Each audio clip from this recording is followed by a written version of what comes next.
puis, je suis marié, j'ai 3 enfants qui sont naturellement un peu grands maintenant, parce que ma grande a 24 ans et mon petit dernier 15 ans. Et donc je suis notaire dans cette étude depuis 2001, donc ça va faire pas loin de 17-18 ans. Et parrain IAO, je le disais, depuis à peu près 3 ans. Alors j'ai découvert IAO à l'occasion d'une soirée avec des amis qui m'avaient, je dirais, présenté le concept et tout ça. J'avais trouvé ça sympathique et du coup j'avais proposé ensuite mes services et ce que j'expliquais tout à l'heure. J'ai eu des filleuls qui se sont avérés être un petit trio sympathique de jeunes comme vous, et puis les visions des uns ou des autres ont fait que ça a fini par exploser gentiment en vol, et ils se sont, je dirais, en fait détachés un petit peu de leur projet malheureusement.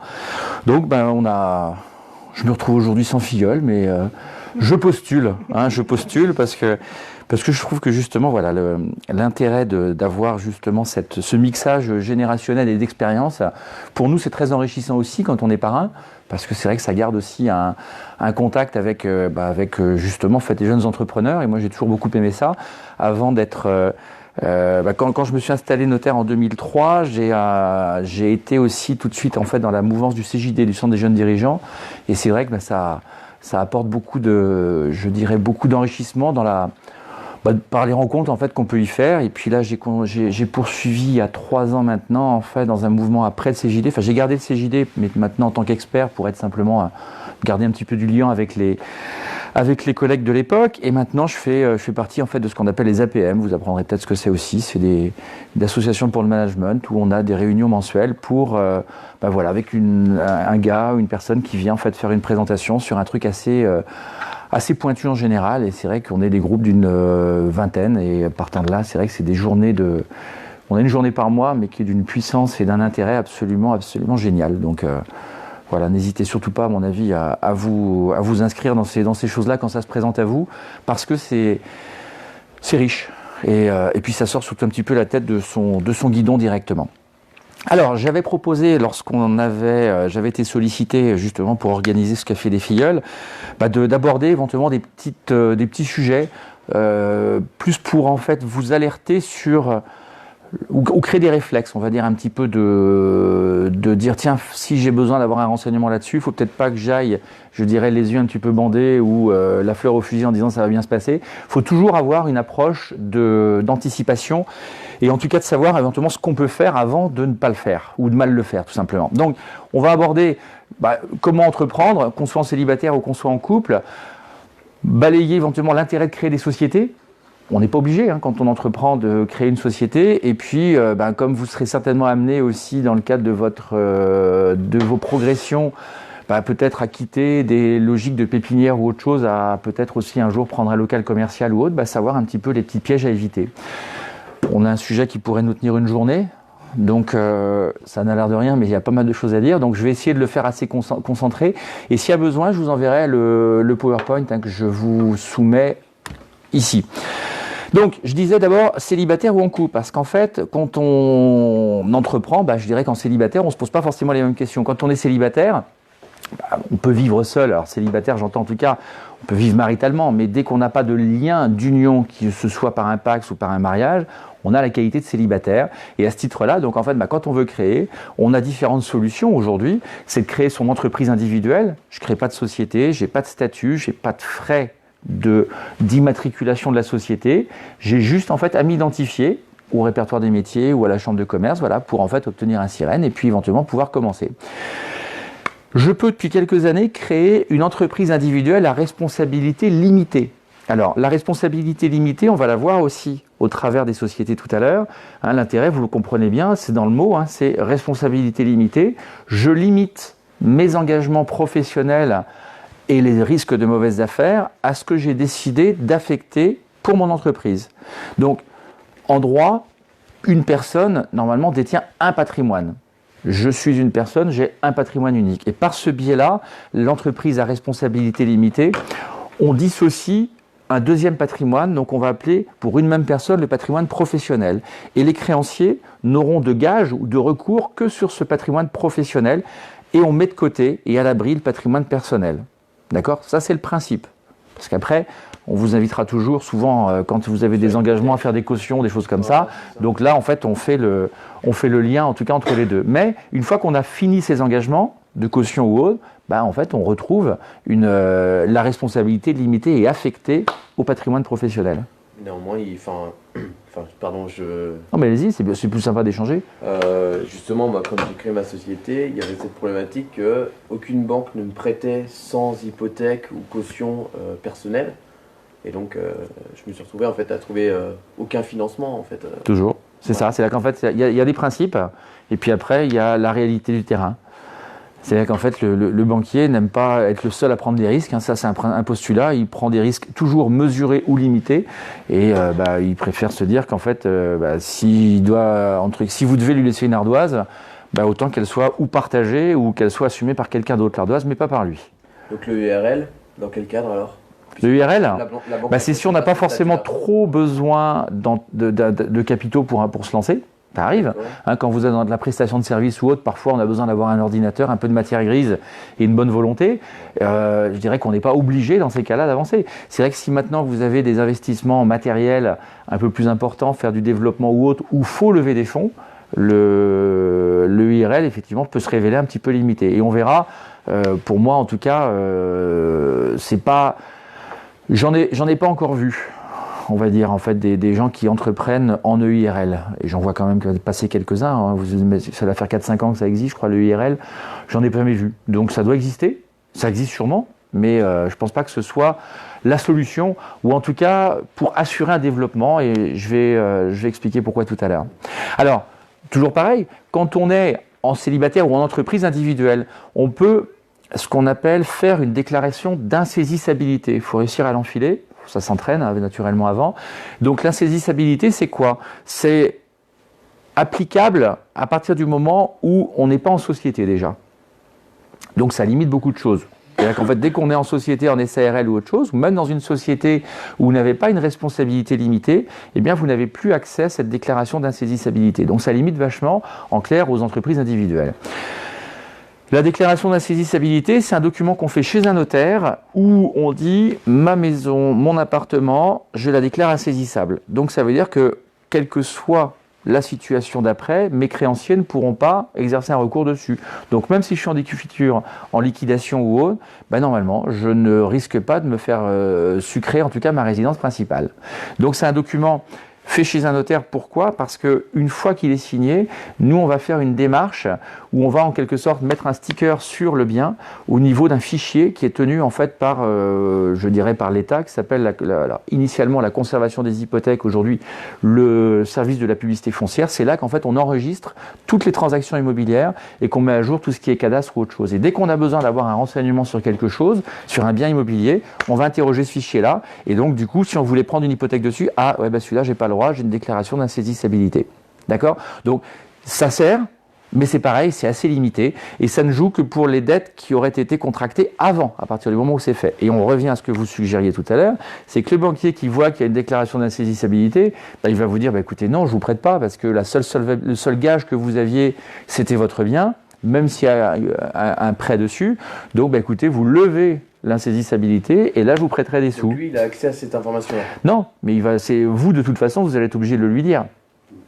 Oui, d'accord, ok. Sauf s'il ne nous demande pas d'hypothèque, quoi que ce soit. Ouais, si vous ne le demandez pas. Si vous ne le demandez pas, la question est réglée. Si maintenant il va. De toute façon, le banquier, il a besoin, je ne sais pas si vous avez déjà rempli des documents pour les banques, il vous demande, je dirais, un état de vos revenus, un état de votre situation personnelle ou familiale, et enfin, il va vous demander aussi une situation bilancielle, en fait, de ce que vous détenez. Donc, que ce soit en actif, appartement, maison ou autre chose, et en passif aussi. Donc du coup, ils vont voir si vous voulez. Donc s'il y a un bien, vous n'avez pas le droit de dégager dessus. Puis quand on a besoin de sous, on aime bien montrer qu'on a des choses. Après, s'il sait que vous avez un bien, et que, je dirais peut-être que le prévisionnel ou d'autres garanties peuvent être envisagées, on n'est pas obligé, je dirais, de céder à sa demande d'avoir quelque chose sur le bien. Mais vous apprendrez que les banquiers, ils aiment bien avoir un gage, ce qu'on appelle un gage réel, donc un bien sur lequel en fait ils puissent facilement saisir quelque chose. Parce que il y a d'autres systèmes dans les entreprises. Vous avez le nantissement sur les fonds de commerce. Le nantissement, c'est comme une hypothèque, sauf que c'est sur quelque chose qui est plus impalpable, c'est l'entreprise. Donc s'il y a un nantissement dessus, le banquier se retrouve avec l'entreprise, mais est-ce qu'il saura la faire fonctionner? Est-ce qu'il ne va pas se retrouver avec plus de dettes ou autre chose? Alors que l'hypothèque, s'il est bien, il met en vente aux enchères, et puis c'est beaucoup plus facile. Ça intéresse beaucoup plus de monde, et il y a moins de surprises. On n'a pas besoin d'être bon gestionnaire pour pouvoir vendre un bien, quoi. Surtout que ce n'est pas eux qui le font. Donc ça existe, mais voilà. Et donc, je vous disais, tant qu'on est effectivement dans ce cadre de l'entreprise individuelle ou de l'entreprise à responsabilité limitée, eh bien ça limite un petit peu les choses, parce que dès qu'on veut imaginer après passer, je dirais, par la voie ou du PACS ou du mariage, il faut aussi se poser des questions. Alors, je balaye avec vous rapidement le PACS dans l'ordre, le mariage dans quelques instants. Parce que là, pour le coup, autant quand on est en union libre, on a un principe de séparation des biens. Je vous disais, une personne a un patrimoine, l'époux a son patrimoine, l'autre va avoir son patrimoine, et tant qu'en fait ils ne sont ni mariés ni pacsés, il n'y a pas d'interférence. Sauf peut-être ponctuellement au travers d'un achat d'appartement, d'un achat de maison ou autre chose. Mais là, c'est sur un bien qu'ils vont s'associer, mais pas sur le reste. D'accord? Donc, quand on fait un PACS, le PACS, c'est souvent un peu la première démarche. Aujourd'hui, on voit beaucoup les PACS en fait s'initier comme un début, je dirais, de ce qu'on appelait les fiançailles il y a quelques années. Il y a quelques dizaines d'années, les gens se fiançaient. Maintenant, souvent, ça passe par le PACS. Pourquoi? Parce qu'en fait, ça permet aussi d'avoir un statut reconnu, le temps d'organiser le mariage si les personnes veulent y aller ou au contraire ne pas y aller. Mais au moins, on a un traitement fiscal qui va devenir relativement intéressant. Un PACS, ça passe forcément par un contrat. Bon, contrat qui peut être plus ou moins compliqué, plus ou moins long et surtout, toujours pareil, plus ou moins dangereux. C'est le principe. En fait, un PACS, c'est défini dans le Code civil. Il y a quelques articles qui régissent ça. À la limite, les conventions d'il y a quelques années, nous concluons un PACS à Rennes le 12 septembre 2019, ça suffit. Le contrat est noué, c'est signé des deux. Après, il est valable qu'à partir du moment où il serait enregistré, maintenant c'est à la mairie, avant c'était au tribunal d'instance, donc ça peut être à la mairie ou un notaire. Alors le notaire ne va pas se contenter d'un contrat qui va être fait sur deux lignes, parce qu'on va justement vouloir en fait vous offrir des garanties ou des renseignements complémentaires, mais le contrat de PACS, il est là, un contrat par défaut. Vous connaissez les imprimantes par défaut. Les articles du Code civil par défaut, c'est pas toujours les meilleurs. Donc, la rédaction de la convention, on a un contrat qui, je crois qu'on a dû fêter on fête les 20 ans du PACS de mémoire cette année. Je crois que c'était en 99 que ça avait été monté. Il y a eu un chamboulement complet de la philosophie du PACS entre 99 et j'ai envie de dire il y a 3-4 ans. Ils ont changé en fait le système.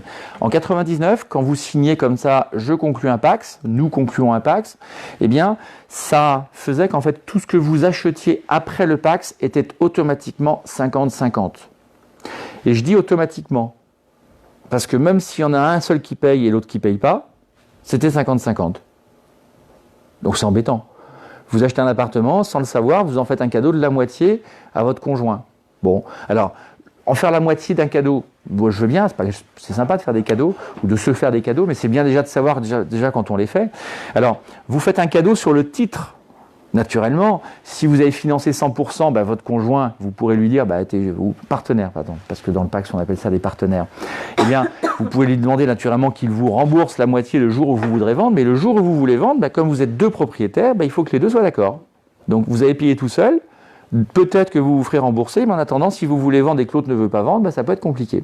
Donc, il y avait ce critère très automatique et sur lequel on ne pouvait pas apporter de modification en tant que tel. J'achète mon contrat. Donc, alors comme c'était en plus des choses que les gens justement pouvaient faire sans avoir forcément recours à un professionnel, parce que le PACS en 99, et je vous dis jusqu'en 2007-2008, eh bien c'était donc en fait un formalisme où vous alliez juste devant le tribunal d'instance, vous alliez dire voilà, vous faites enregistrer votre convention, j'ai mon PACS, le voici, donc le greffier vous mettez un coup de tampon dessus, et voilà, vous étiez engagé sur quelque chose que les personnes ne maîtrisaient pas forcément. En revanche, ça donnait des avantages au niveau du PACS, à pas mal de niveaux. Quand vous travaillez dans la fonction publique, ça vous permettait d'avoir des droits, de gagner des points pour finalement avoir des questions de rapprochement, pas de conjoint, mais assimilés.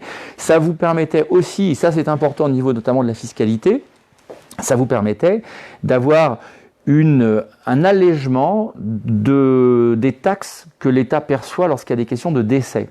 Alors, quand on est pacsé, on a un lien, mais on n'est pas héritier l'un de l'autre. Donc, si on veut devenir héritier, il faut forcément faire un testament. Sinon, on n'hérite de rien. Le partenaire n'hérite de rien.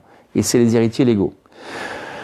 Si vous faites ça, donc le Pacs avec un testament, on a donc cette possibilité d'hériter et un traitement fiscal qui aujourd'hui sera le même que celui des époux.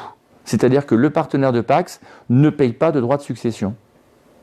Qu'on lui laisse 10 000 euros, qu'on lui laisse 10 millions d'euros, c'est la bulle. Il n'y a pas de droit. Alors que quand on n'est pas pacsé, si vous voulez laisser à votre ami ou compagnon quelque chose, là vous passez en fait par la case fisc à 60%. Donc, faites le calcul, 10 millions, c'est beau, 60%, bah, ça fait 6 millions, d'accord ? Alors, à une échelle plus normale, même sur 200 000 euros, 60% de 200 000 euros, bah, ça fait 120 000. Donc, pour pouvoir hériter d'un bien qu'il faut 200, il faut que votre compagnon trouve 120 000 euros en fait, à payer au fisc dans les 6 mois. Alors qu'avec le Pacs, on arrive à zéro. Donc c'est vrai que le Pacs, pour ça, en fait, est quand même pas mal, dès que notamment on se retrouve à être titulaire d'un bien. Alors on a toujours tendance à dire, et quand on voit nos clients, au moment de leur premier achat, ils nous disent « Ouais, mais en fait, c'est la banque qui est propriétaire de l'appartement. » Non, celui qui signe l'appartement, ce sera vous. D'accord ? La maison, c'est vous. C'est vous qui êtes titré. Oui, vous devez de l'argent à la banque, mais le bien est bien à vous. Et il faut savoir une chose, c'est que quand vous décédez, le banquier, je vous ai dit qu'il était prudent, donc il a exigé que vous preniez une assurance sur le prêt. Donc si vous décédez, le prêt il est soldé par l'assurance, et donc du coup, vous laissez quelque chose qui vaut quelque chose. D'accord ? Donc votre appartement à 200 000, même si vous avez emprunté 200 000 sur 25 ans ou sur 30 ans, bah, le jour où vous décédez, votre patrimoine c'est 200 000. Donc c'est pour ça qu'avoir un système justement d'héritage, et peut-être au moins à minima avec un Pacs, c'est pas idiot. Je vous disais donc en fait, il y a quelques contraintes au niveau du Pacs pour que ça puisse fonctionner. Donc il faut un contrat, ça c'est une chose. Donc aujourd'hui, enregistré à la mairie ou devant un notaire, les deux solutions sont possibles. Il y a quelques obligations, mais qui sont assez limitées, hein, qui diffèrent notamment en fait en cela du contrat de mariage. Aujourd'hui, pour se paxer, il faut pas avoir un lien familial trop proche. Je crois qu'il ne faut pas être des cousins, il faut aller un petit peu plus loin justement en fait que ces règles-là. C'est du bon sens là aussi. Deuxième chose, il y a une obligation d'avoir une résidence commune. C'est plutôt une bonne chose quand on veut habiter ensemble, mais ce n'était pas prévu par le contrat de Pacs en 1999. D'accord ? Donc, c'est pour ça qu'en fait, il y avait beaucoup de Pacs blancs, parce que, ben voilà, on n'était pas obligé d'avoir cette résidence commune. Là, aujourd'hui, ça a été rendu obligatoire, et ce qui permettrait, en cas de difficulté ou de contrôle, de vérifier, ben voilà, le Pacs, vous n'avez jamais eu de résidence commune, donc on le fait sauter, il n'est pas valable. Alors, ça, qu'est-ce qu'on vous impose et donc, surtout aussi, fiscalement, c'est de faire une déclaration conjointe au niveau des impôts. Et là, l'État vous donne quelque chose, vous avez bien compris. Il vous donne le fait que vous héritiez sans payer de droit de succession. Il vous dit, écoutez, comme ça, vous faites une déclaration commune, mais c'est pour simplifier aussi son traitement à lui. Lui, il va se dire comme ça, de toute façon, s'il y en a un qui ne paye pas ses impôts, moi, je peux les réclamer à l'autre. Parce que ça crée à ce moment-là une solidarité fiscale. Donc les impôts, ils s'en fichent. Ils vont réclamer à celui qui ne paye pas, ils vont réclamer à l'autre s'il est plus solvable. Donc vous voyez, même si en fait vis-à-vis de votre entreprise, c'est clean, l'État peut quand même en fait aller vous chercher votre conjoint ou autre chose. Donc toujours important dans les questions de savoir en fait à quoi on s'engage. Donc déclaration commune, l'année où on conclut le Pacs ou l'année d'après. La particularité, c'est qu'on peut différer d'une année. Donc vous pacsez aujourd'hui, 12 septembre, vous auriez le choix, en faisant vos simulations, parce que ça peut être aussi un intérêt, de faire ou la déclaration commune pour 2019, ou de la faire au contraire pour 2020, et de rester du coup avec deux déclarations en 2019. Aujourd'hui, même si vous pacsez le 30 décembre, même le 31, alors il faut trouver une mairie ouverte le 31, un notaire, vous aurez peut-être une chance de l'avoir, parce que c'est vrai qu'on travaille, nous, le 31 décembre en général. Mais vous avez justement, il sera validé, il sera officialisé. Donc, vous pourrez faire, éventuellement, ouais, mince, on a oublié de se paxer, on pensait que c'est pas possible. Bah si, s'il y avait un intérêt, parce qu'il y en a un qui a beaucoup de revenus et l'autre beaucoup moins. Vous savez que le principe, c'est qu'on cumule les deux, et puis après, on fait une division. Donc, comme dans le système français, on est sur des impôts qui sont progressifs. Plus on gagne, plus on paye. C'est logique. Et ça peut permettre comme ça de baisser et de tomber en dessous de certaines tranches. Donc il y a toujours des petites simulations à faire. Une question là-dessus. Bon, enfin, je pense que vous allez venir en mariage après. Ok, bah, j'attends que vous veniez. Ouais, si vous voulez, sans problème.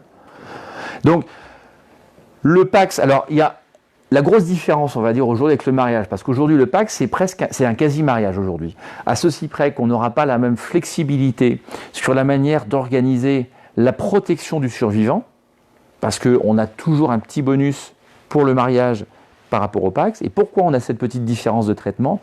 C'est parce que le Pacs, et ça c'est l'énorme différence qu'on a avec le mariage, le Pacs permet d'être annulé à l'initiative d'un seul des partenaires. C'est-à-dire que autant quand on est marié, il faut que les deux soient d'accord, et quand ils ne sont pas d'accord, c'est le juge qui peut, sous certaines conditions, vous mettre d'accord, ou imposer, en tout cas, constater le divorce. Là, le partenaire, je ne te veux plus, je t'envoie un huissier, je te dis, voilà, le Pacs, il est annulé, je ne suis pas d'accord, je m'en fiche, il est annulé. Alors après, il faut traiter les conséquences, s'il y a des biens, s'il y a des sociétés, s'il y a des enfants, mais au moins, l'engagement, il est rompu. Donc, ça c'est la liberté majeure, en tout cas, qu'on peut avoir par rapport au Pacs, par rapport au mariage. C'est pour ça que je dis que souvent, en termes de fiançailles, c'est un peu ça, parce que c'est vrai qu'on se fiance, on rompt les fiançailles, ça peut arriver. Le Pacs, c'est un peu pareil. On le rompt, poum, et bien, en fait, on se quitte là. Et on est libre à ce moment-là de refaire à peu près ce qu'on veut. Reste quand même à gérer éventuellement le sort des biens. Alors, je parle avec vous, et puis mais vous me dites s'il y a des petites choses sur lesquelles vous souhaitez poser des questions, intervenir. C'est un petit groupe intimiste, on en profite. Alors, je vous parle juste en fait après, justement, pour bien mettre en parallèle l'intérêt du régime matrimonial. Ce qui est important en fait quand on envisage de passer au système mariage, c'est de bien se poser les questions sur le régime matrimonial et éventuellement, et peut-être davantage dans votre situation d'entrepreneur, c'est surtout de bien se poser les questions du choix du bon contrat de mariage. Et en sachant qu'après, on peut toujours modifier ce contrat de mariage. Je ne l'ai pas dit pour le Pacs, mais c'est pareil. Si vous étiez sous l'empire d'un vieux Pacs de 1999, eh bien on peut le modifier et revenir sur une logique de séparation de biens. D'accord ? Sur le Pacs, on n'a pas le choix. On est ou en séparation de biens ou tout 50-50. Mais c'est tout. Je paye pas, c'est tout. D'accord ? Donc, c'est important et je vous disais, donc la loi a changé. En fait, là, tout est automatiquement 50-50. Après la modification qui est faite, même maintenant un Pacs par défaut, c'est tout en séparation de biens, ce qui est beaucoup plus intelligent.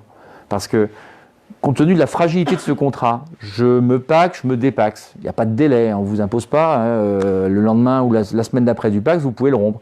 Eh bien, imaginez bien que si vous avez acheté des biens ensemble, vous rompez le Pacs. En fait, le législateur s'est rendu compte que la fragilité du contrat était en fait pas logique avec finalement toutes les implications que le Pacs par défaut avait créées. Donc du coup, ils ont changé complètement la philosophie et maintenant par défaut, c'est un Pacs en séparation de biens. Nous, quand on était amené à conseiller des pactes à des clients, systématiquement, on leur suggérait de faire des Pacs en séparation de biens. Parce que vous montez une entreprise en étant pacsé avec l'ancien système, les créanciers pouvaient, je dirais, en fait saisir, si vous étiez en entreprise individuelle, les biens de votre conjoint. Puisque par définition, c'était le conjoint était virtuellement associé de votre entreprise, sans le savoir lui-même, mais du coup, il répondait de vos gages et de vos dettes. D'accord ? Donc c'est pour ça que on arrivait quand même en fait à quelques aberrations juridiques, et donc c'est venu être modifié. Donc le régime matrimonial, pour vous faire simple, on a en fait deux grands types de régimes. D'accord ? On a les régimes qu'on appelle communautaires et les régimes séparatistes. Bon, partant de là, on a tout résumé. Le régime légal. Le régime par défaut, l'imprimante par défaut, comme je vous le disais tout à l'heure. Régime légal, vous passez devant monsieur le maire, parce que c'est encore que les maires là qui pour le coup font les mariages, eh bien vous passez sous le régime qui s'appelle la communauté réduite aux acquêts. Vous verrez, le mot d'acquet est souvent utilisé. Les acquêts, c'est ce qui est acquis après le mariage. D'accord ? On retrouve le mot. Donc la communauté réduite aux acquêts, elle est constituée de tout ce qui sera acquis après le mariage. C'est simple ? À peu près. On a un autre régime, je vous montre tout de suite, comme ça va être peut-être le plus simple pour ça, pour peut-être mieux visualiser. Alors, vous avez, je disais, donc en fait, en vous mariant, avant de vous marier, chacun son patrimoine. Le monsieur, alors, ça peut aujourd'hui, monsieur, madame, monsieur, madame, monsieur, tout est possible, d'accord ? Donc, vous avez les biens que chacun détenait avant de se marier, et du jour où il y a le mariage, eh bien en fait tout ce qui sera acquis dès le lendemain du mariage, c'est automatiquement là-dedans. C'est bien, c'est pas bien, ça, vous créez votre boîte avant, votre boîte elle est là, vous la créez le lendemain du mariage, votre boîte elle est là. Donc si c'est là, monsieur et madame sont responsables, si elle est là, il n'y a que madame qui serait responsable. Ok? Maintenant, vous aviez un appartement ici, que madame avait avant de se marier. Ses parents le lui avaient donné, vous l'étiez acheté avant de vous marier, et vous le revendez pour en acheter un plus grand. Après, vous êtes marié parce que le T2, il est trop petit, il faut un T3 ou un T4 pour accueillir la petite famille.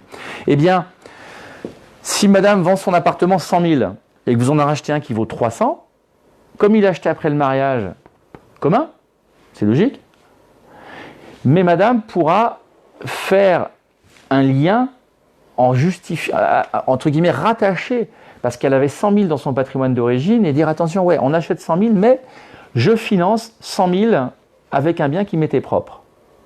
Du coup, ça permet, si vous voulez, de ne pas complètement, et de préserver surtout en fait les logiques de patrimoine. Si c'est vos parents qui vous ont donné cet appartement, est-ce qu'ils accepteraient que potentiellement, finalement, vous en fassiez un cadeau à la moitié du conjoint? En général, c'est pas systématique, ça peut pas forcément être bien perçu par les parents.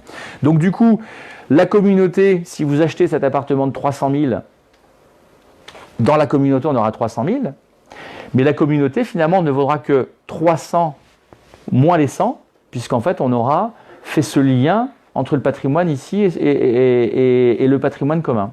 Vous me suivez? Oui. Bon. Est-ce que je peux poser une question? Oui, bien sûr. Moi, je vais prendre dans le sens inverse. C'est-à-dire que aujourd'hui, moi, j'ai une société. Demain, dans un an, sûrement que je vais en créer une seconde. Peut-être en revendant la première. Mais dans le sens inverse, si admettons, moi je me plante, je voudrais pas que ça en pâtisse à ma femme, dans le cadre d'un mariage. Hein. Donc, est-ce que là, je peux faire en sorte que, malgré que cette société m'appartient, et donc on est sous le régime de la communauté tous les deux, et qu'on soit sous le régime de la communauté, voilà, si je voudrais pas qu'elle en pâtisse de la communauté, si demain je décède, que la société elle coule parce qu'il n'y a plus personne pour la gérer, je veux pas qu'on vienne l'embêter. Et c'est là où j'allais vous poser une question qui va dans le même sens de ma première question.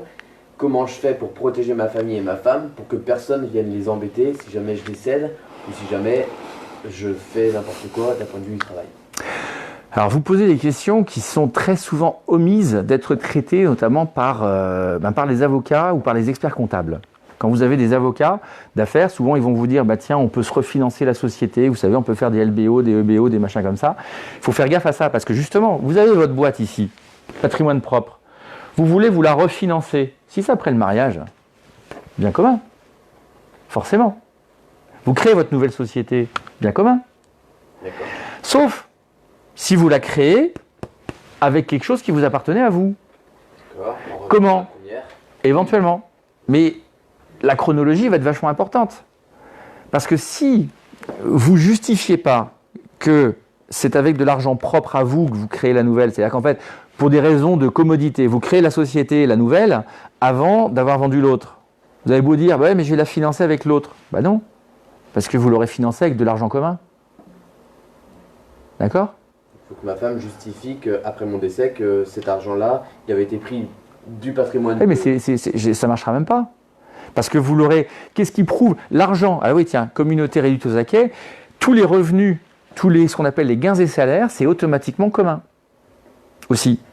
Donc, vous mettez ça, vous mettez votre rémunération, vous la mettez sur un compte à vous, sauf que les dividendes ou les revenus de votre activité, du jour où vous êtes marié, c'est commun.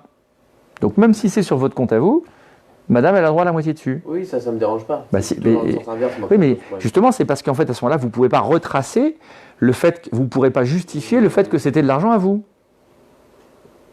Vous voyez ce que je veux dire? La seule solution, parce qu'il y en a quand même quelques-unes qu'on a réfléchi à... Ouais.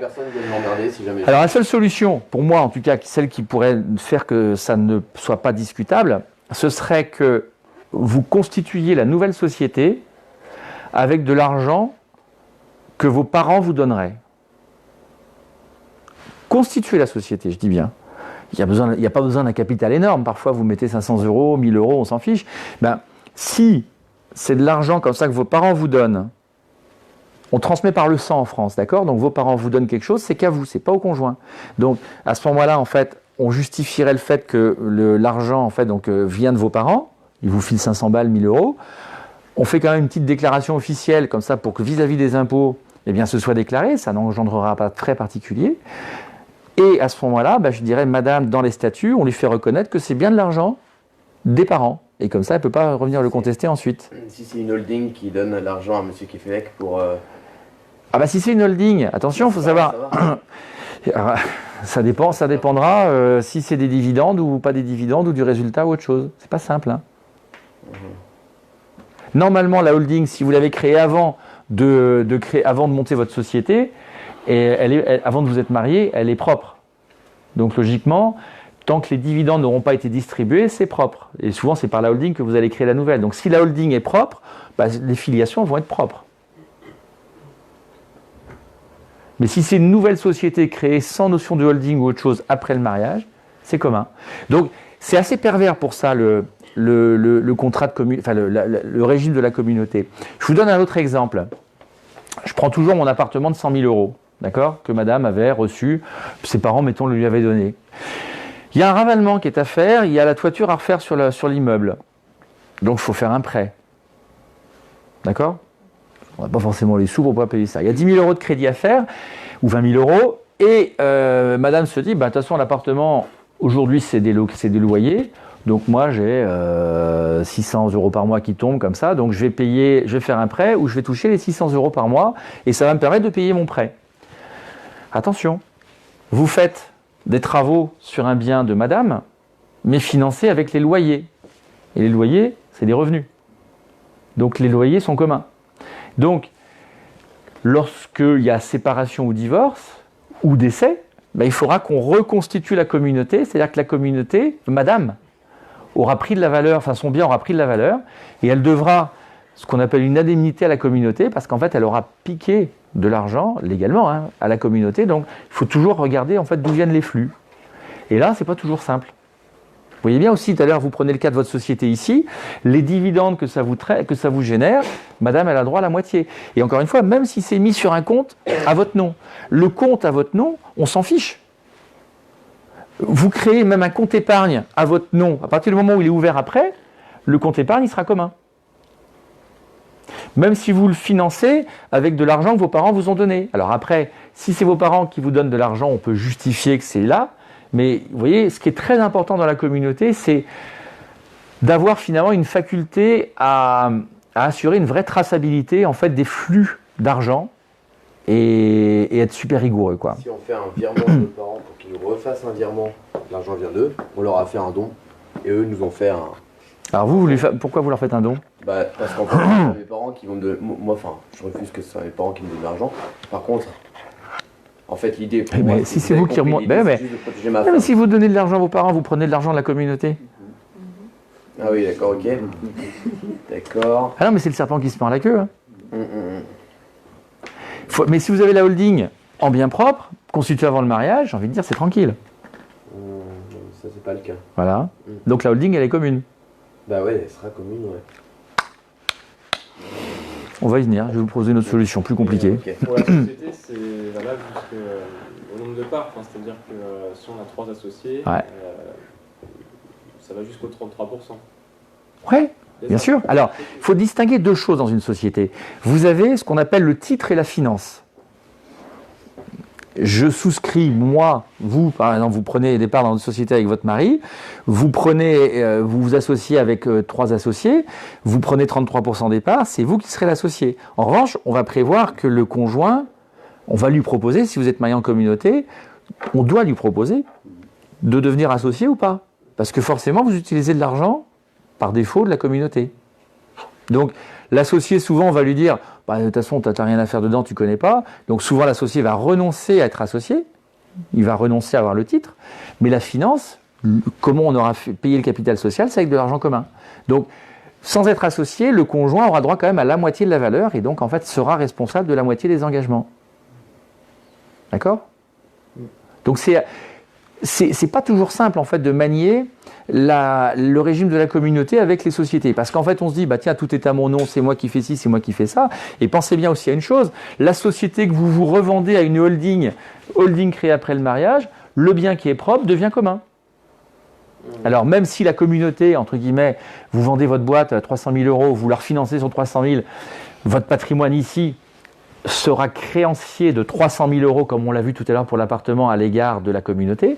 Mais en attendant, c'est vrai que ça peut être quand même de l'argent virtuellement perdu si la société, la communauté s'est appauvrie ensuite. Donc là pareil, toujours dans le cadre de décès, nous sommes mariés, nous portons le même nom, nous sommes sous la régime des communautés des biens rendus aux acquets, c'est ça? Réduit aux acquets. Réduit aux acquets. Je décède, est-ce que madame doit payer des impôts pour récupérer l'argent que j'ai, qui est du coup ma société, les bénéfices et tout l'argent que j'ai sur mes comptes bancaires, ou pas? Puisqu'on est ensemble, en théorie, elle n'a pas à payer d'impôts, ça lui appartient de... Alors, ça dépend. Non. Donc la société est là, on est d'accord. Ouais. Il y a un décès. Donc un décès, on reconstitue la valeur de la communauté qu'on va diviser en deux. Ok? Qu'est-ce qui fait partie de la succession? C'est votre moitié. Donc si la société vaut 400 000 € en communauté, elle garde sa moitié de communauté en valeur 200 000. Donc ce qu'on met dans la succession, c'est 200, la moitié. Elle n'a pas de raison de payer des taxes sur ce qui lui appartient déjà. Non, ça n'a pas l'air clair. Si, ouais, je comprends. Votre société vaut 400 000. Il y a un décès, la société vaut 400 000 et elle a été constituée pendant la communauté. Elle vaut 400. On divise en deux parce que le conjoint survivant garde sa moitié. Donc ce qui fait partie de vous qui êtes décédé, c'est 200. Et ces 200 000, on va les répartir entre vos héritiers. Donc mes enfants et ma femme. Donc le conjoint, votre femme, elle n'aura pas de droit. D'impôts à payer? Non, les enfants, oui. Ok. Même sur des biens finalement sur lesquels ils n'auront pas de bénéfices ou autre chose. Ouais. Alors là, on rentre dans d'autres sujets, mais faut effectivement, vous voyez, ça fait partie des questions à se poser. Et il faut aussi se poser, mais ça, je n'ai pas abordé ça aujourd'hui, mais ça pourra, en fonction des configurations familiales, être abordé. Quand on a son conjoint, il y a des ordres, vous savez, dans les successions. Hein. Quand vous êtes avec des enfants, le conjoint partage, si je puis dire, avec les enfants, dans des proportions qui ne sont pas forcément les mêmes selon qu'on a des enfants du couple ou des enfants qu'on a pu détenir ou qu'on a pu avoir avec d'autres personnes. Donc là-dessus, il faut aussi se poser les vraies questions parce qu'on n'aura pas un traitement qui sera similaire. Et donc souvent, ça suppose de passer par des testaments, par une donation entre époux, de mettre en place une vraie protection, mais comme il faudra le faire aussi en présence d'enfants avec le PACS. Parce que je vous ai dit, le partenaire survivant ne paie pas de taxes quand il y a une succession, mais par défaut, je vous rappelle, il n'est pas héritier. Donc vous payez 0 parce que vous recevez 0, c'est logique. Mais si vous faites un testament dans lequel vous léguez votre bien ou une partie de votre bien en fait à votre partenaire, là, il faut effectivement articuler les choses parce que vous savez qu'on ne peut pas déshériter ses enfants. Johnny, Laetitia et toute la smala. Non mais c'est vrai que ça illustre facilement les sujets. Aujourd'hui, tout le monde a compris qu'en fait, les deux enfants, les deux aînés en tout cas de Johnny, n'ont pas tellement apprécié de passer devant la glace ou presque, en tout cas en ce qui concerne la succession. Parce que, et tout le débat, c'est de savoir si c'est une succession gérée en France ou gérée aux États-Unis. En France, on a un minimum légal dont on n'a pas le droit de déshériter ses enfants. Ça s'appelle la réserve héréditaire. Aux États-Unis, il n'y a pas. Donc, selon la loi applicable, eh bien, en fait, on aura des traitements qui seront différents. Donc, à chaque situation, chaque configuration familiale, des réponses vraiment spécifiques. Alors, un testament, c'est pas compliqué à mettre en place. Ça fait pas mourir que d'en parler. Je sais que ça surprend des jeunes comme vous, hein, qui peuvent, je dirais, à l'occasion de leur premier achat, évoquer ces questions-là. Mais si vous êtes que pacsé, vous n'êtes pas héritier. Donc, vous faites un investissement sans... Et alors, le plus drôle, c'est que si vous n'avez pas d'enfant et que vous êtes que pacsé, quand il y a un décès, vous vous retrouvez en indivision avec beau-papa et belle-maman dans l'appartement. Non, mais ça, c'est concret. Donc beau papa et belle maman, qui peuvent vous demander un loyer sur la moitié de l'appartement, qui peuvent vous forcer à le vendre, alors qu'en fait le testament peut vraiment faciliter beaucoup de choses. Donc un testament c'est pas coûteux, c'est quelques dizaines d'euros, je crois, c'est peut-être une centaine d'euros à tout casser, mais ça vaut vraiment la peine de se poser les questions pour avoir une vraie protection, et c'est modulable dans le temps. Et encore une fois, c'est pas réservé aux vieux. Dans le cas d'un mariage qui a un décès, et il y a des enfants, ouais. Mais le testament n'a pas été fait. Alors, il y a des règles légales parce qu'on est conjoint. Et parce qu'on est conjoint, alors justement, c'est ce que je disais, selon que les enfants sont du couple ou qu'il y en a qui sont, je dirais, pas des mêmes parents, pas du couple, eh bien, vous allez avoir le choix, quand on est survivant, entre ou un droit d'usufruit pour le survivant, donc l'usufruit, ça lui assurera de rester vivre dans les logements, toucher les loyers, les dividendes éventuellement des sociétés, et les enfants, à ce moment-là, on va leur mettre une part en nue propriété. Donc ils hériteront quand le conjoint décède. Enfin ils hériteront, ils profiteront des biens, parce qu'ils héritent déjà, mais ils profiteront des biens quand le conjoint décède. Et l'autre solution, c'est de laisser au conjoint un quart du patrimoine, donc un quart de la moitié, si je reprends le cas de tout à l'heure, et les 3 autres quarts, ça va pour les enfants. Mais si on va avec un testament, on peut pousser un petit peu les curseurs au-delà et donner plus au conjoint, ce qui à mon avis est quand même une protection plus importante. Parce qu'il ne faut jamais trop laisser d'argent aux enfants. Excusez-moi, je sais que vous êtes jeune, mais on n'a pas forcément le recul. Parce que les enfants jeunes n'ont pas forcément la mesure de ce que c'est que de se constituer un patrimoine. D'accord ? Donc quand vous avez 18-19 ans et qu'en fait vous vous retrouvez héritier de vos parents avec un petit peu de sous à la banque, on ne se rend pas compte que on peut tout s'offrir, tout ça, mais c'est l'argent, ça ne repousse pas, hein, même si vous le plantez, vous êtes bien placé pour le savoir.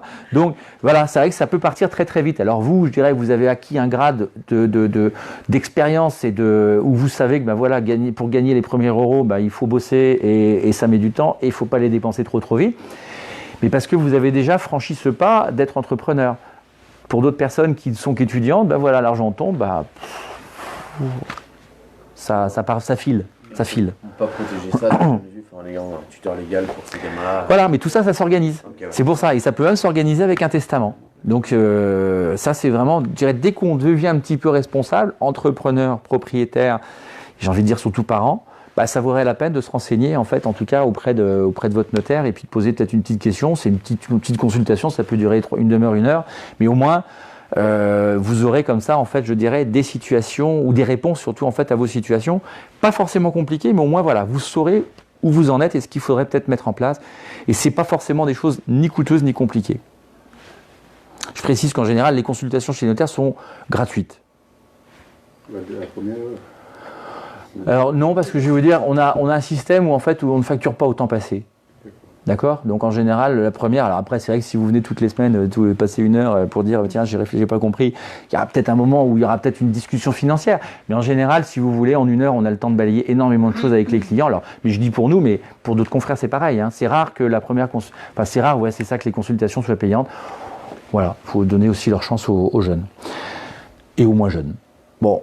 Donc, OK pour la communauté, vous avez pigé à peu près le système ? Alors, donc je reviens à ça, parce que du coup, quand on a pigé la communauté, je vous disais qu'on a donc cette fameuse communauté réducteuse à quai. Donc, pensez bien à ce qu'on appelle le remploi. Vous vendez un bien ou vous utilisez de l'argent que vos parents vous ont donné, eh bien on le trace dans l'acquisition, on dit bien je finance 50 000 euros d'apport par de l'argent que m'ont donné mes parents, et dans ces cas-là, le notaire vous fera marquer dans l'acte, le conjoint, ok, je reconnais que c'est bien de l'argent de mon conjoint que ses parents lui ont donné, comme ça au moins, on évite des suspicions sur, ou des contestations, ah ouais mais tu dis que c'est ça, mais non, rappelle-toi, on avait acheté la voiture avec ça, et une voiture, ça ne vaut plus rien dans quelques années, alors qu'un bien, ça peut prendre de la valeur. D'accord ? Donc tout ça, c'est important au moment des achats. Ça ne peut pas se deviner. Donc c'est à vous d'y réfléchir et de dire, tiens, j'ai entendu parler de ça, comment je peux faire ? On a un régime aussi en communauté qui s'appelle la communauté universelle. Alors à bannir à votre âge. Vous faites un pot commun du tout. On n'a plus ces biens propres de monsieur, de madame. On n'a plus que ça. D'accord, dans la communauté universelle. Et souvent, le but, c'est que le survivant, il hérite de tout, sans que les enfants héritent. Donc un peu de Johnny Laetitia là encore, mais de façon légalisée. Et le problème, c'est qu'à ce moment-là, comme vous faites un pot commun du tout, vous exposez 100% de votre patrimoine à vos créanciers. Donc c'est pour ça que je dis que c'est pas forcément recommandé. Et en fait, quand on est en phase de création d'entreprise, on prend plus de risques. Quand on approche de la retraite, là, ça devient des choses effectivement plus intéressantes parce que on peut s'en servir comme un outil de transmission pour justement que le conjoint hérite ou éventuellement que le survivant prenne ses dispositions et assure une transmission réfléchie mais pas forcément subie parce qu'en général on décide jamais du moment où on décède et voilà, si les choses n'ont pas été mises en place avant, ça peut donner là aussi un petit peu de souplesse et d'anticipation pour s'adapter à la situation. Quand on a balayé ces régimes communautaires, on a en face les régimes séparatistes. Il y en a deux. Donc séparatistes pour assimiler la séparation de biens. Je remets mon schéma, comme ça vous allez bien mieux, je dirais, en fait, vous calquer dessus. Régime séparatiste, on oublie ça. C'est très simple. Madame a son patrimoine, monsieur a son patrimoine, et voilà. C'est comme quand on n'est pas marié. Donc, monsieur crée sa société, madame crée sa société, madame achète ses biens, monsieur achète ses biens. Il n'y a pas d'interférence du tout. Sauf ponctuellement sur un bien, si vous décidez d'acheter votre résidence principale à 50-50, vous mettez 50-50. Si madame a 30% d'apport, monsieur a 70%, vous pouvez aussi dire que voilà, on va acheter l'appartement 30-70, mais vous créez des liens ponctuels et pas sur la totalité du patrimoine. Donc, je vais voir mon banquier parce que j'ai besoin de faire un prêt pour ma société, je le signe seul parce que madame n'a pas de raison, je suis en séparation de biens. Mais le banquier va vous demander souvent aussi, ouais, mais écoutez, madame, elle a un peu de patrimoine aussi derrière, elle a un peu de revenus, j'aimerais bien qu'elle soit caution. Alors, dès qu'on fait caution, on refait des liens, d'accord? Donc, il faut toujours réussir. Alors, on parle des principes aujourd'hui, ce qu'il faudrait réussir à obtenir, puis après, il y a le côté pratique, d'accord? Donc, le principe, c'est ce qu'il faudrait éviter. En tout cas, privilégier des systèmes comme ça où ce que vous entreprenez, votre conjoint n'y soit pas forcément, je dirais, ne soit pas obligé, je dirais, de vous accompagner, patrimonialement en tout cas. En pratique, on ne peut pas forcément l'éviter. Après, il ne faut pas non plus en faire des blocages ou se refuser d'entreprendre parce que... regardez bien lui. Il ne faut pas forcément refuser d'entreprendre parce que le banquier vous dit qu'il faut être caution. Il y a un moment, il faut accepter le deal parce que sinon, vous serez bloqué. Bon, après, c'est toujours pareil, quand vous aurez fait vos preuves et que vous vous serez constitué votre patrimoine, que vous aurez des bilans, que votre société sera viable ou autre chose, le banquier prendra moins de risques en fait à vous prêter. D'accord? Donc c'est vrai qu'il y a le principe, on tente de négocier, si vraiment ça passe pas, faut bien mesurer le pour et le contre, et entre guillemets, en fait ce que le banquier vous demande, c'est de vous faire confiance à vous. Quand il vous dit, voilà, vous vous portez caution, pourquoi vous voudriez que moi je vous fasse confiance si vous ne vous faites pas confiance? En fait, il vous renvoie à vos propres questionnements. Hein? Donc séparatiste, donc voilà, et si je crée ma société, que ma société prend énormément de valeur, tant mieux pour moi, mon conjoint n'aura rien, et l'inverse, d'accord? Donc il y a une autonomie complète de la gestion des deux patrimoines, sans interférence. Alors le problème, bien sûr, c'est quand il y a une séparation. J'ai ma boîte que j'ai créée avec mes 2000 premiers euros de salaire qui maintenant vaut plusieurs centaines de milliers d'euros. Mon conjoint s'est occupé des enfants, je dirais en fait m'a permis de travailler, mais elle a rien. Donc voilà, si on divorce, je pars avec ma boîte, mon conjoint n'a rien. Donc ça c'est dans l'absolu bien sûr, puisqu'après il y a des systèmes de péréquation qui se font avec les prestations compensatoires éventuellement, mais ce n'est pas des choses qui sont organisées dans le contrat de mariage. D'accord? Mais en tout cas, voilà, au moins le gros intérêt qu'il faut retenir dans les séparations de biens, c'est qu'on se protège. Alors, si vous lisez un jour un contrat de mariage de séparation de biens, avant d'avoir fait des études de droit, moi j'avais été faire un stage dans une étude notariale, et quand j'ai regardé le premier contrat de mariage de séparation de biens, je me dis, mais pourquoi ils se marient les gens? Ce qui est à moi est à moi, ce qui est à toi est à toi, je garde mes biens, je garde mes salaires, où est l'amour là-dedans? Et on comprend après quand même, en fait, quand on fait, je dirais quand on pratique, c'est que justement, c'est avant tout pour se protéger soi et protéger les siens qu'on fait ça, les séparations de biens. Parce que si vous buvez un bouillon avec une entreprise ici, au moins tout ce qui est au nom de votre conjoint, c'est à l'abri. Donc il faut le voir vraiment comme un outil. Faut pas, non, c'est contraire à ma philosophie, non, on s'aime, on est pour ensemble, amour et tout. Non. On pense à ça pour ses enfants, pour son conjoint. Les pépins, ça vous arrivera peut-être, je ne vous le souhaite pas. vous n'en serez pas forcément responsable. Vous avez des gens qui ne vous payent pas, vous avez avancé des sous, ils vous ont jamais payé, ils ont pris eux-mêmes un bouillon, bah, c'est vous qui serez, je dirais, peut-être mis aussi en situation désagréable. Donc, parfois, on a beau être bon commercial, bon gestionnaire et tout, si vous vous faites planter par des gens et que bah, vous ne pouvez pas, je dirais après, vous remonter, bah, c'est vrai que parfois ça peut vous précipiter dans une situation que vous n'aurez pas méritée, mais elle sera celle-là, c'est la loi des affaires. Donc toujours penser à ça, la séparation de biens, c'est pas un acte de méfiance, c'est surtout un acte, je dirais, de protection.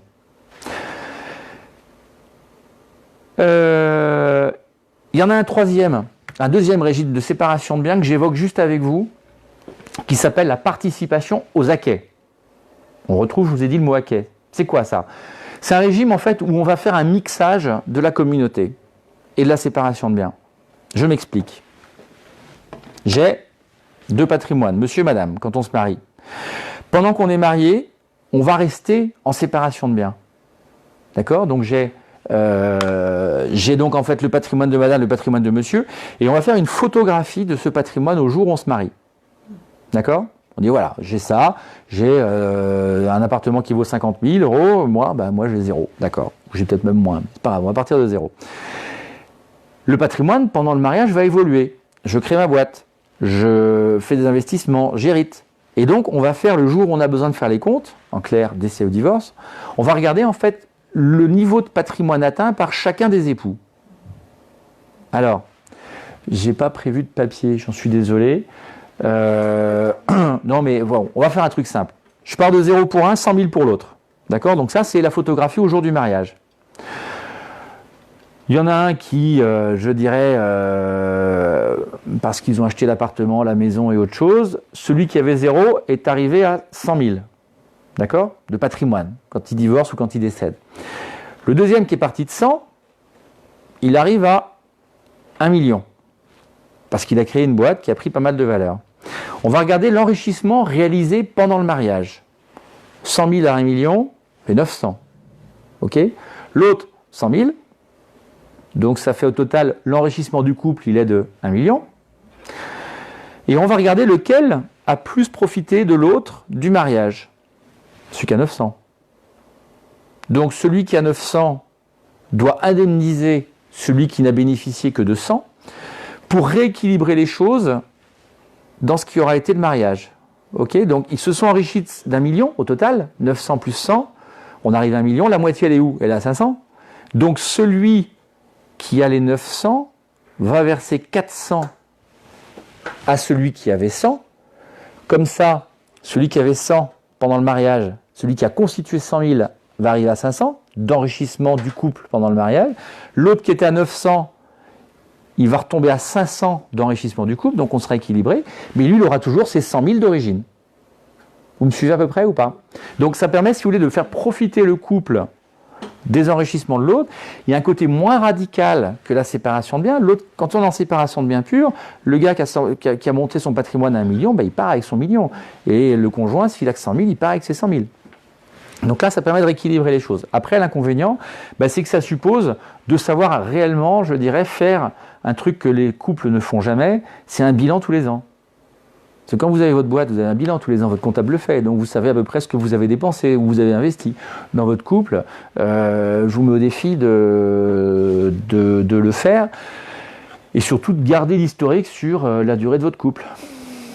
D'accord? Donc si vous voulez vous replonger après dans la lecture des comptes bancaires, de ci, de ça, tiens, j'ai reçu ça de mes parents, parce que c'est pareil, ça va respecter la même logique, patrimoine reçu des parents, pas des parents, autre chose, donc c'est un truc quasiment insoluble. Donc ça existe, et ça va correspondre en fait à certaines philosophies de fonctionnement des pays en fonction de leur culture.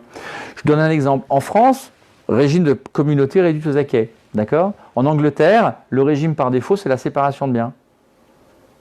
En Espagne, ça va dépendre en fait des régions aussi dans lesquelles vous vous situez. En Suisse et en Allemagne, ça va être la participation aux acquets qui va être le régime légal. D'accord? Donc chaque pays va avoir des façons de gérer différemment. Et alors après, on s'amuse aussi en France avec ces couples de jeunes qui vont et viennent, qui vont vivre à l'étranger parce qu'ils ont des boulots là-bas qui peuvent se faire. Et en fonction là aussi de vos premiers mois ou années de vie, eh bien, vous allez avoir des régimes qui ne vont pas être forcément les mêmes. Donc, j'ai envie de dire, c'est très important de réfléchir quand même à bien penser son contrat de mariage, qu'on fait de préférence avant le mariage. Parce que si vous le faites après, c'est pas valable. C'est une procédure différente à observer. Donc, c'est mieux de poser la question avant. La conclusion, ce sera peut-être de se dire, j'en fais pas. Et quand on est entrepreneur, je doute que ce soit forcément, je dirais, pertinent. Parce qu'à chaque fois, quand vous êtes en communauté, je vous redis ça aussi, quand vous voudrez, vous êtes 2 associés, d'accord ? Vous avez un couple qui est marié et l'autre qui ne l'est pas.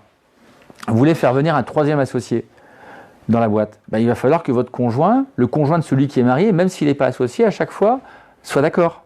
Donc à chaque fois on le fait signer, à chaque fois on l'invite à signer parce que donc en fait on peut arriver aussi à un moment où les conjoints finalement regardent d'un petit peu trop près ce qui se passe dans la boîte et pour peu que ça se passe pas bien avec l'associé, on prend des risques, je dirais, de peut-être mal faire fonctionner aussi une association qui professionnellement peut fonctionner parce qu'on met quelqu'un qui aura toujours l'impression que son mari ou sa femme travaille le plus et que l'autre, naturellement, il glande rien, mais il est bien content en fait de toucher son chèque tous les mois. C'est classique. Hein. Donc, anticiper tout ça, c'est vrai que c'est pas plus mal. Est-ce que ça va à peu près sur les contrats de mariage ? Donc, vraiment bien réfléchir, si c'est possible avant, à imaginer souvent quand même un contrat de communauté, sachant que tout ce que vous faites avant, vous avez bien compris, c'est se sécuriser. Quand on a la sécurité financière, l'assise financière et que évidemment les banques vous font confiance, là on n'est plus obligé de se protéger les uns des autres et on va pouvoir se protéger différemment avec des contrats peut-être de communauté ou autre chose. Mais il faut se constituer le patrimoine et puis petit à petit, je dirais, permettre de monter les étapes. Désolé, je suis peut-être même très long, je ne sais même pas quelle heure il est. Non, pas du tout. Ouais, ça va. C'est juste que je sais ce que c'est. Assez au boulot et il faut que je les aide. Je sais ce que c'est. Merci beaucoup. Bon courage, à bientôt peut-être. C'était intéressant et à très bientôt. Je vous en prie, merci. Bon, ça va, vous tenez le coup ou pas ? C'est vrai ? Bon, donc du coup, les contrats, est-ce que... Ouais, allez-y, bien sûr. Allez-y, servez-vous parce que c'est... Démarrage avant le mariage, ouais. On pourra changer après ? Alors justement, on peut modifier son contrat de mariage, mais je vous le disais, c'est vrai que le modifier après, c'est une procédure qui est beaucoup plus complexe et coûteuse que de le faire avant. Un contrat de mariage avant le mariage, c'est de l'ordre de peut-être, alors s'il n'y a pas de spécificité de biens qu'on doit mettre dans communauté ou de société qu'on gère, il y a peut-être un billet de 500 ou 600 € à tout casser. Quand on modifie après, c'est, on va faire comme un divorce. Si vous êtes en communauté et qu'on doit attribuer les biens à l'un ou à l'autre, on va attribuer les biens. Alors c'est pas un divorce qui se passe bien. Mais il va falloir dire, tiens voilà, la société on la met à ton nom, l'appartement je le mets au mien, comme ça en fait on se les protège, sauf que le fisc va se rappeler à votre bon souvenir, et il va vous prendre des taxes qui vont être calculées sur ce que vous vous attribuez. Alors les taxes, le taux n'est pas très élevé, c'est que 2,5%. Mais en fonction des zéros qu'on a derrière, ça fait beaucoup. Et si on n'a pas eu de contrat avant ? Vous êtes en communauté. Alors, moi, j'ai des clients comme ça avec lesquels parce que faut être clair, hein, vous avez un patrimoine commun de l'ordre de 500 000 à 600 000 €. Changer de régime, c'est entre 15 et 20 000. Hein. C'est un coût. C'est un investissement, on peut se dire aussi. Mais et en général, c'est un vrai frein parce que c'est pas de l'argent que vous allez accepter de mettre, je dirais, sur la table pour vous protéger. Donc, l'intérêt souvent dans ces cas-là, c'est on va se dire, allez, tant pis, on va continuer comme ça. Ça peut très bien se passer, hein. Il ne faut pas non plus noircir le tableau. On parle plus de gestion de risque, hein, d'accord ? Donc, après, le faire à un moment où éventuellement on a tout vendu, on n'a plus la société, ça peut être pas mal aussi parce que du coup on a un patrimoine qui va être différemment palpable en fait au niveau des impôts. Le problème c'est que dès qu'on a des biens en nature où on doit les attribuer à l'un ou à l'autre des époux, et là on a des taxes qui sont assez significatives. Au-delà d'une procédure qui peut être aussi un petit peu longue parce que donc c'est le fait déjà d'adopter votre contrat de mariage avec éventuellement le nouveau contrat avec les attributions des biens. Ça, c'est l'acte que le notaire va faire. Et puis après, si vous avez des enfants qui sont mineurs, eh bien, on va être obligé de faire valider la chose par un magistrat, par le tribunal de grande instance. Donc ça peut prendre aussi du temps, ça va engendrer quelques frais d'avocat, et c'est vrai que ça peut augmenter un petit peu la douloureuse en fait au final. Donc c'est pour ça que c'est tellement plus simple de l'anticiper avant, parce qu'après franchement c'est un vrai frein. C'est un vrai frein. Mais parfois c'est vrai que c'est une solution. Bon, est-ce que ça va à peu près pour tout ce qui est personnel, familial, mariage, Pax et tout ça? Vous avez encore un peu de jus, un peu d'attention?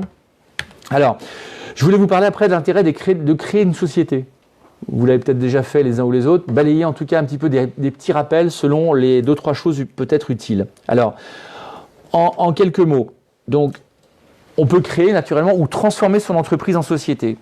Je vous ai fait un petit rappel de choses certainement déjà connues de pas mal d'entre vous.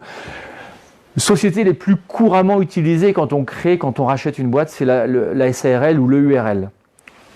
URL, d'accord? Ou SARL à associé unique. C'est pas le IRL de tout à l'heure, entreprise individuelle, là c'est entreprise unipersonnelle. Donc l'EURL, c'est une SARL à un seul associé. Ce qui est super important, c'est marqué tout en haut, on limite sa responsabilité aux apports. J'ai mis un capital de 3 000 €, je n'ai pas de raison d'être engagé au-delà de mes 3 000 €. D'accord? Sauf caution, encore une fois. Hein. Alors, je suis limité à 100 nombres d'associés, ça va. Avant qu'on y soit, ça va. D'accord? On a donc des parts et on ne vous impose plus de montant minimum. Longtemps, on avait 7 600 € de minimum pour un capital social. Aujourd'hui, c'est plus obligatoire. Donc, on peut créer une société avec 500 €, 300 €, 1 € à la limite. C'est pas interdit. Ce qui est super important, c'est ces clauses-là. D'accord? C'est que en cas vous avez un associé avec lequel ça ne se passe pas très bien, il veut quitter la société, ben il peut ou pas vous imposer un successeur. Et vous, en fonction des statuts, vous pouvez ou pas l'accepter. D'accord. Ce qui est très important aussi, c'est que vous ne faites pas rentrer une personne, un concurrent que vous n'auriez pas forcément, je dirais, envie de voir arriver comme ça, en fait, sans avoir prévenu dans votre société. Donc, ce sont des formes qui sont vraiment, on va dire, un peu pour les PME. Hein, c'est-à-dire qu'en fait, ça permet vraiment de préserver des entités. En fait, on considère encore la personne et pas forcément que le patrimoine de l'entreprise. Toi, je te veux bien, toi, je te veux pas. Ben voilà, comme ça permet vraiment un petit peu de filtrer les choses. Et c'est aussi important en cas de décès, parce que quand vous décédez, je disais tout à l'heure, les héritiers, c'est les conjoints et les enfants. Est-ce que vous avez un intérêt à poursuivre la société que vous faisiez avec votre copain, parce qu'avec son conjoint, qui est un con, et ses enfants qui sont des incapables? D'accord? Ben non. Donc dans ces cas-là, vous voyez, non mais je prends le schéma naturellement mauvais, ou le pire, mais à ce moment-là, voilà, on peut avoir des barrières, et c'est ce qu'on appelle les clauses d'agrément, où on peut dire, ok, j'agrée, donc je laisse les nouveaux associés rentrer, ou non, au contraire, je les laisse en dehors. Alors si vous les laissez en dehors, il faut les indemniser quand même, parce qu'il ne s'agit pas de les déshériter, mais au moins, ils ne rentrent pas perturber le fonctionnement de votre entreprise. Alors bien sûr, combien ça vaut après d'indemniser? Il y a des systèmes de valorisation de société ou autres. Qu'est-ce que je vous dis d'autre? Oui. Si l'agrément n'est pas fait. Et bien justement, si vous dites non, pas d'agrément, à ce moment-là, il faut indemniser les associés que vous laissez dehors. Mais si on a déjà créé et qu'on n'a pas fait d'agrément. Alors il y a toujours des clauses d'agrément en général. Il y a très souvent. Mais l'agrément, il peut être à géométrie variable. En fait, l'agrément, il peut prévoir, qu'est-ce que je peux vous donner comme exemple simple? L'agrément peut prévoir que le conjoint sera agréé automatiquement et les héritiers, mais ce sera des réponses qui seront différentes selon que c'est un héritier, on va dire, parce que l'associé est décédé, ou c'est parce qu'il n'est pas décédé, mais il veut faire une transmission à ses enfants. D'accord? C'est-à-dire qu'en fait, on va dissocier selon que c'est pour des raisons de décès ou pour des raisons faites du vivant de la société. Et donc là-dedans, c'est pour ça qu'il y a des clauses toujours à regarder et dans lesquelles en fait on va vérifier, et il y a un formalisme à ce moment-là à observer, et on peut vérifier si c'est justifié ou pas justifié de le faire rentrer. Et puis on peut dire toi oui, toi non, toi tu restes dehors. C'est un club, une société. Hein. Vous la constituez à 2 ou à 3, c'est à vous de définir les règles au travers des statuts, on va en parler tout à l'heure. Ok? Donc, on apporte un minimum de fonds pour constituer le capital social. On peut également apporter des biens en nature. Hein, vous avez déjà une entreprise. Vous voulez par exemple créer une holding avec votre entreprise individuelle ou le URL. On peut aussi mettre en nature ce bien-là pour constituer le capital de la société. Hein, donc, alors, il y a plein de raisons, il y a plein de mécanismes sur lesquels ce n'est pas forcément, je dirais, l'objet d'aujourd'hui de rentrer, mais on n'est pas obligé d'avoir de l'argent uniquement pour pouvoir constituer un capital. On peut mettre de l'apport en bien mobilier, même une voiture. Tiens, voilà, vous avez un capital, vous avez que ça, voilà, vous pouvez mettre la voiture en tant que constitution de capital. C'est un apport en nature. Alors il y a des évaluations à mettre en place pour que aussi ce soit fiable. C'est pas vous dites voilà, ma voiture elle vaut 30 000 euros quand en fait elle en vaut peut-être que 2 000. Il y a des contrôles qui sont faits sur les évaluations, mais c'est prévu. Et on peut aussi faire ce qu'on appelle un apport en industrie. L'apport en industrie, c'est un savoir-faire finalement que vous avez, qui n'est pas palpable peut-être sur un plan monétaire en nature, mais qui va vous autoriser à vous faire reverser une partie des dividendes de la société. C'est pas fréquent, mais ça arrive. On n'est pas obligé d'avoir des commissaires aux comptes en ce qui concerne les créations, alors sauf si on dépasse certains seuils, mais qui sont des seuils très élevés en nombre de salariés, en nombre de chiffres d'affaires et puis en total du bilan, il faut atteindre plusieurs millions quand même en fait d'euros, donc c'est vrai que c'est pas forcément, je dirais, fréquent. Et en fiscalité, dans ces sociétés-là, et c'est là que ça devient effectivement des questions intéressantes, c'est qu'en principe, on va dire par défaut, une SARL, c'est l'impôt sur les sociétés. Mais quand on est en EURL ou quand on est dans une SARL avec uniquement des gens de la même famille, eh bien on peut déroger à ce système-là et on peut opter pour ce qui s'appelle le système des SARL de famille, c'est-à-dire passer dans ce qu'on appelle les BIC, qui sera la même fiscalité que l'entreprise individuelle. Donc j'ai un petit slide là-dessus, si on a le temps, je vous en toucherai 2 mots. L'intérêt, c'est que quand on est à l'impôt sur les sociétés, on a un impôt qui commence, je dirais, jusqu'à 38 000 euros, à peu près à 15%. De résultats, hein, on parle que de résultats, et le reste, après, ça va être aux alentours de 28%. D'accord ? Longtemps, c'était 33%, mais je crois que ça a été baissé un petit peu.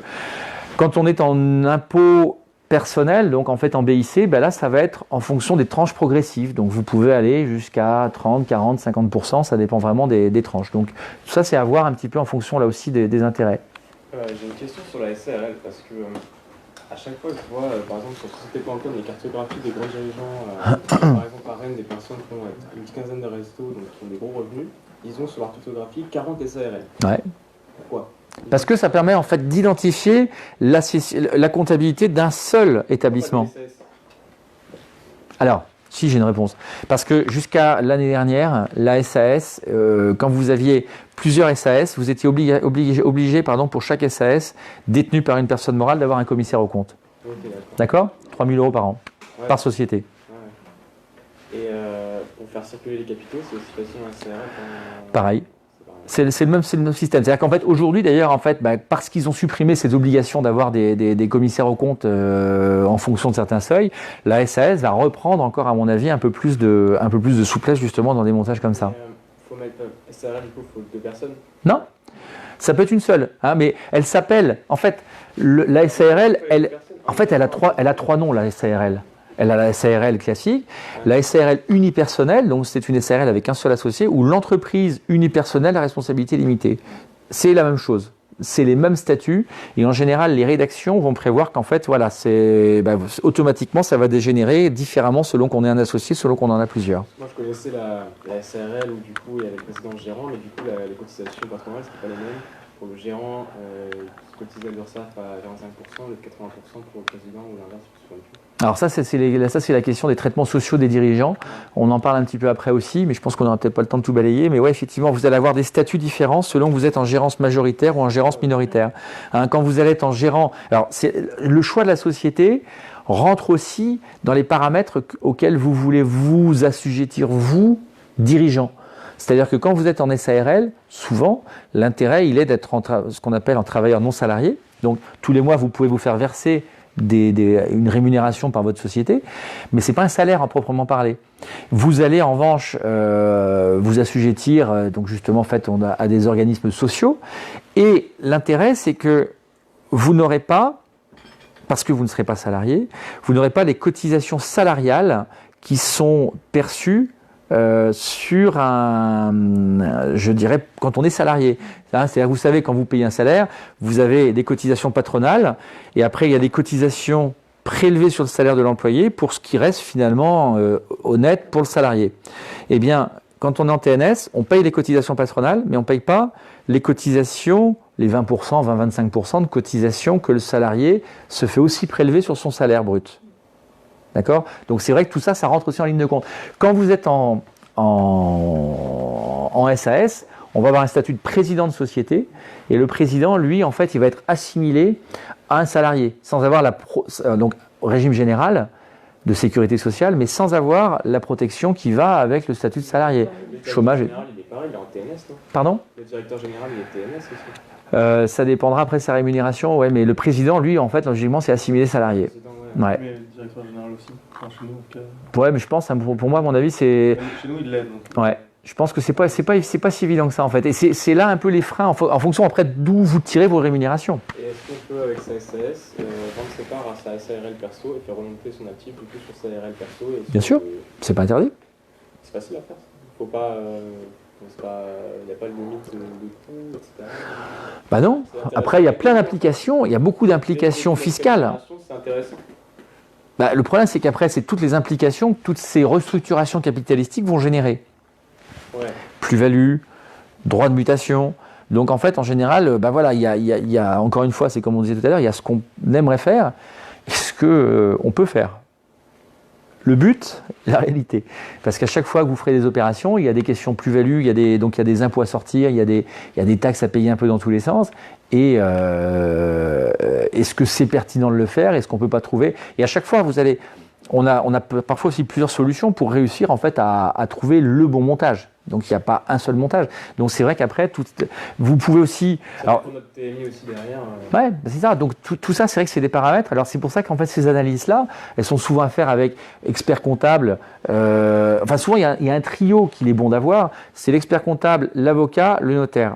Parce que on peut comme ça, je dirais en fait, penser chacun à son cœur de métier et avoir justement une approche qui rajoute, c'est vrai, peut-être des contraintes, mais peut-être aussi finalement orienter ou canaliser certaines solutions. Donc en fonction un petit peu de la taille des boîtes, c'est vrai que c'est pas des choses qui sont compliquées à mettre en place. Souvent c'est une petite réunion et puis après les choses. Il y a plus souvent de solutions que pas de solutions. Hein. De toute façon, quand on est 3 têtes qui réfléchissent pour une personne, c'est toujours plus facile. Donc justement la SAS ou la SASU. SASU, c'est quand on est un seul associé, donc une filiale par exemple, hein, quand vous avez une holding. Donc pareil, on limite sa responsabilité à ses apports. On n'est pas limité en nombre d'associés. Tout à l'heure on était à 100, là on n'est pas limité. On a des actions et non plus forcément des parts sociales dans la SAS. Hein. Et on n'a pareil pas de montant minimum. On avait des possibilités donc de libérer le capital social en fonction un petit peu de ce qu'on avait. On peut là aussi faire des apports en industrie. Et le gros intérêt de la SAS, c'est qu'en fait on fait ce qu'on veut au niveau de l'organisation des statuts. Autant dans la SARL, il y a des règles auxquelles on n'a pas le droit de déroger, hein, des règles de 75% des votants ou autre chose. La SAS, vous faites ce que vous voulez. C'est-à-dire qu'en fait vous avez presque une carte blanche. Vous pouvez monter tout organisme ou tout mode de décision comme vous l'imaginez. Alors il y a des statuts types naturellement, mais on est contraint par rien du tout là-dedans. Il faut juste avoir un organe de direction, un président et des statuts écrits. Partant de là, vous faites tout ce que vous voulez. Vous pouvez des conseils d'administration, vous pouvez faire un bureau comme ça qui va décider à 2 ou 3. Vous pouvez vraiment faire tout, des assemblées, tout, mettre des droits de vote double, des droits de vote simple, enfin tout c'est... Là, il y a une liberté totale parce qu'il n'y a pas de contrainte. Commissaire aux comptes qui n'est plus obligatoire, hein, donc maintenant, ça on en a parlé, et donc on s'aménage les droits de vote comme on veut. On peut prévoir aussi des actions qui soient inaliénables, de la même manière des clauses d'agrément, comme je vous le disais tout à l'heure, parce que ça peut être des très grosses sociétés, mais ça peut être aussi des sociétés adaptées à des petites associations, hein, un petit nombre d'associés. Et fiscalité, on est en IS de la même manière, d'accord ? Il y avait juste une tolérance hier pendant les 5 années, mais en général, là, on a intérêt à passer sur de l'IS, l'impôt sur les sociétés, parce que c'est un système qui est quand même souvent moins onéreux et plus pertinent. Je vous ai mis après, même si on va le balayer très vite, hein, c'est un petit tableau qui récapitule les choses comparables en fonction des différents types de sociétés ou structures qu'on a vues tout à l'heure, entre l'entreprise individuelle, celle qui est à responsabilité limitée et la société.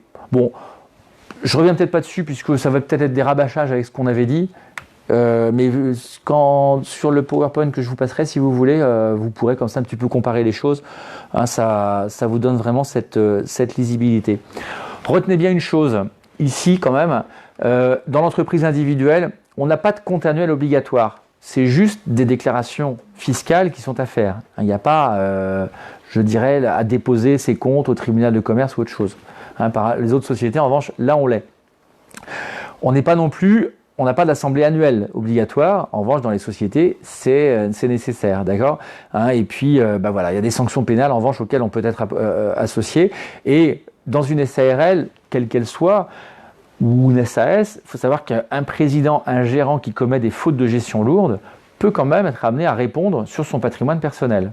On a ce qu'on appelle des actions en comblement de passifs. Si la société dépose le bilan sans qu'il y ait et qu'on met en évidence que c'est le gérant qui a fait un peu n'importe quoi, eh bien, il peut quand même exposer son patrimoine malgré l'écran de la protection. Donc, s'il y a cette extension au patrimoine, même en SARL, on se rend compte que c'est quand même pas mal d'avoir aussi des logiques de séparation de biens pour que ce qui est au nom du conjoint puisse être quand même préservé. Voilà, donc ça c'est pareil, ça c'est l'histoire de limitation aux apports. Donc ce que je vous disais, dans le IRL, on a un patrimoine qui est affecté, c'est limité au patrimoine affecté, donc en fait pour les créanciers postérieurs. Ce que j'ai dit, délimité et affecté uniquement à mon entreprise. Alors si ça c'est utile, les conséquences, voyez-vous, pour des événements familiaux, ça c'est du concret aussi dans les entreprises. Quand vous êtes en entreprise individuelle, le décès, les héritiers continuent forcément l'entreprise. Elle ne s'arrête pas. Et à eux après de se débrouiller. D'aller voir les banquiers, gérer, les payer les salaires et tous ces trucs-là. Et il n'y a pas de limite, encore une fois, à la responsabilité limitée. Donc si je dirais les survivants des héritiers du conjoint ne savent pas, de celui qui est décédé, du chef d'entreprise décédé, ne savent pas comment faire, ça peut être vite la catastrophe. Parce qu'une entreprise, vous êtes bien placé pour le savoir, ça vous coûte tous les mois avant que ça ne vous rapporte. Quand il n'y a plus personne à la barre qui s'est prospecté ou que le gars il avait tout dans sa tête et votre conjoint avait tout dans sa tête et puis n'a pas mis en place de processus pour pouvoir gérer la transmission de ce qu'il a en cours ou autre chose, on peut se creuser un fossé assez vite. Dans le IRL, pareil. En revanche, là, on a une cessation de l'affectation automatiquement de l'entreprise. Donc là, ça va être un arrêté des comptes. Et ensuite, pour la société, transmission des droits sociaux aux héritiers, encore une fois, si agrément ou pas. D'accord ? Donc tout ça, ça peut éventuellement se gérer comme ça. Et si on a, vous voyez, des notions de divorce ou autre, quand on est en entreprise individuelle, il va bien falloir trouver une solution parce que la société, elle est en nom propre. D'accord ? Et là, naturellement, théoriquement, en tout cas, on n'a pas d'incidence sur la vie de la société en tant que telle. Sauf naturellement si le conjoint est dans la société. Et deuxièmement, s'il faut indemniser le conjoint parce qu'on est en communauté pour lui racheter sa part. Et là, c'est vrai qu'il faut trouver les sous. C'est d'autres sujets aussi, ça. Donc, je vous ai fait un petit topo. Donc, on rappelle bien ceci. Les associés ne répondent pas en principe des dettes de la société sur le patrimoine personnel, sauf pour des sociétés qui ne sont pas à responsabilité limitée. Quand on a une SCI, par exemple, on n'est pas limité dans ses apports. Si la SCI qui détient les murs ne paye pas, n'a plus de loyer ou autre chose, là, même si vous avez 1 000 euros de capital, vous devrez les 200, 300 000 euros de passifs que la société, je dirais, aura éventuellement souscrit. Il n'y a pas de limite. Quand on se porte caution aussi, naturellement, je rappelle, on fait corps avec la société, donc on oublie la notion d'écran qu'on avait voulu mettre en place. C'est pour ça que les cautionnements, quand on doit en consentir, il faut penser à les limiter en durée et en montant. En durée, vous pouvez dire à votre banquier, vous faites un prêt sur 7 ans pour votre entreprise, moi je suis d'accord, mais écoutez, moi je veux un cautionnement simplement limité sur 3 ans. Bon, c'est souvent au début que les risques sont pris, mais vous voyez, ça peut se limiter aussi comme ça, et en montant. On n'est pas obligé, le banquier n'est pas obligé de vous demander 100% de la caution de la banque. Il peut dire, voilà, écoutez, je vous demande une caution de la moitié, ou de 25%. Ça, c'est de la négo. Mais au moins, comme ça, moins vous vous engagez, moins vous vous exposez aussi. Et naturellement, les fautes de gestion. Gros intérêt des sociétés par rapport aux entreprises individuelles ou à responsabilité limitée, c'est que vous pouvez faire appel à des investisseurs parce que du coup, vous pouvez être plusieurs. Donc, vous pouvez avoir des personnes comme ça qui participent au capital, qui vous mettent un petit peu de trésorerie sans qu'en fait, vous soyez obligé de transformer la forme de la société. Parce qu'encore une fois, transformer une société, c'est comme les changements de mariage. Dès qu'on fait des choses, ça a des coûts. Toujours. Donc, en fait, et retenez bien, seul ou plusieurs. Mais c'est vrai qu'anticiper la société, c'est toujours, je pense en tout cas, une solution assez pérenne. Parce que dès qu'elle existe, après on peut la modifier. Mais quand on est déjà en forme sociétaire type SARL ou type SAS, ben ça vous donne quand même une vraie flexibilité pour après. C'est vrai que ça vous coûte un peu plus cher à la création, mais une fois que c'est fait, comme vous voulez pas en général, vous voudrez pas forcément vous arrêter là. J'ai envie de dire, c'est l'occasion ou jamais de. Je dirais c'est bête. Au coût aujourd'hui de création d'une société, c'est peut-être quoi? C'est entre peut-être 1200, 1300 euros. Mais sur le montant des risques sur lesquels vous allez vous engager et la flexibilité que ça vous donne pour après, j'ai envie de dire, c'est dommage de ne pas trouver cette somme-là pour pouvoir créer sa boîte de façon structurée. Pour une SAS, c'est un peu plus cher. Parce qu'il y a le pacte d'associés. Alors, c'est ce que j'allais effectivement y venir. Mais si vous faites votre SASU tout seul, oui, non, il n'y a pas. Non, il n'y a pas. Il n'y a pas. Mais parce qu'en fait, là, le pacte d'associés, c'est vrai qu'on peut en parler maintenant, ça fait partie des précautions. Tiens, j'en ai parlé un peu après, je crois. Où est-ce que j'ai mis ça? Où est-ce que j'ai parlé de ça? Voilà, c'est là. Donc, c'est vrai que quand on fait sa société, on ne prend pas forcément les statuts des copains. Tiens, j'ai une version Word, j'ai mes statuts, je te les passe. C'est pas cher, mais c'est pas forcément non plus ceux qui vous conviendront. Parce que sans le savoir lui-même, il aura peut-être déjà copié ça de quelqu'un, que ça correspondait peut-être en fait à certains types de fonctionnement recherchés par 2 copains ou 3 copains qui ont travaillé. Pour vous, ce ne sera pas forcément les mêmes règles. Et c'est vrai que on ne mesure pas forcément après la portée de ce qu'on fait. Et pourtant, retenez bien une chose, c'est que c'est un contrat. Et ce contrat, quand vous le signez entre associés, personne ne peut le défaire. D'accord? Sauf le tribunal. Et dans ces cas-là, ça ne se passe pas bien et la société peut se retrouver un petit peu mise à mal. Donc, on se méfie des statuts des copains et des statuts Internet aussi. Toujours pareil, ça existe partout, des modèles, vous tapez modèle, statut, SARL, vous en trouverez plein. Si vous êtes tout seul, c'est peut-être effectivement quelque chose qui est envisageable, mais dès que vous voulez être plusieurs, il faut se poser les questions parce qu'il y a des mises en situation qu'il faut envisager. Comment ça se passe? Tiens, je suis avec un associé, on s'est mis à 50-50, on n'a plus la même vision, comment est-ce qu'on fait? Selon les solutions qui seront dedans ou pas, vous aurez des sorties, vous n'en aurez pas. D'accord? Donc, je ne dis pas que ce soit à bannir, mais je dis que c'est vraiment se méfier. Parce que c'est dommage, je dirais, après d'être prisonnier de trucs, ça. Le fondamental, on relit avant de signer ses statuts. C'est bête, hein. Je vais vous citer un cas personnel.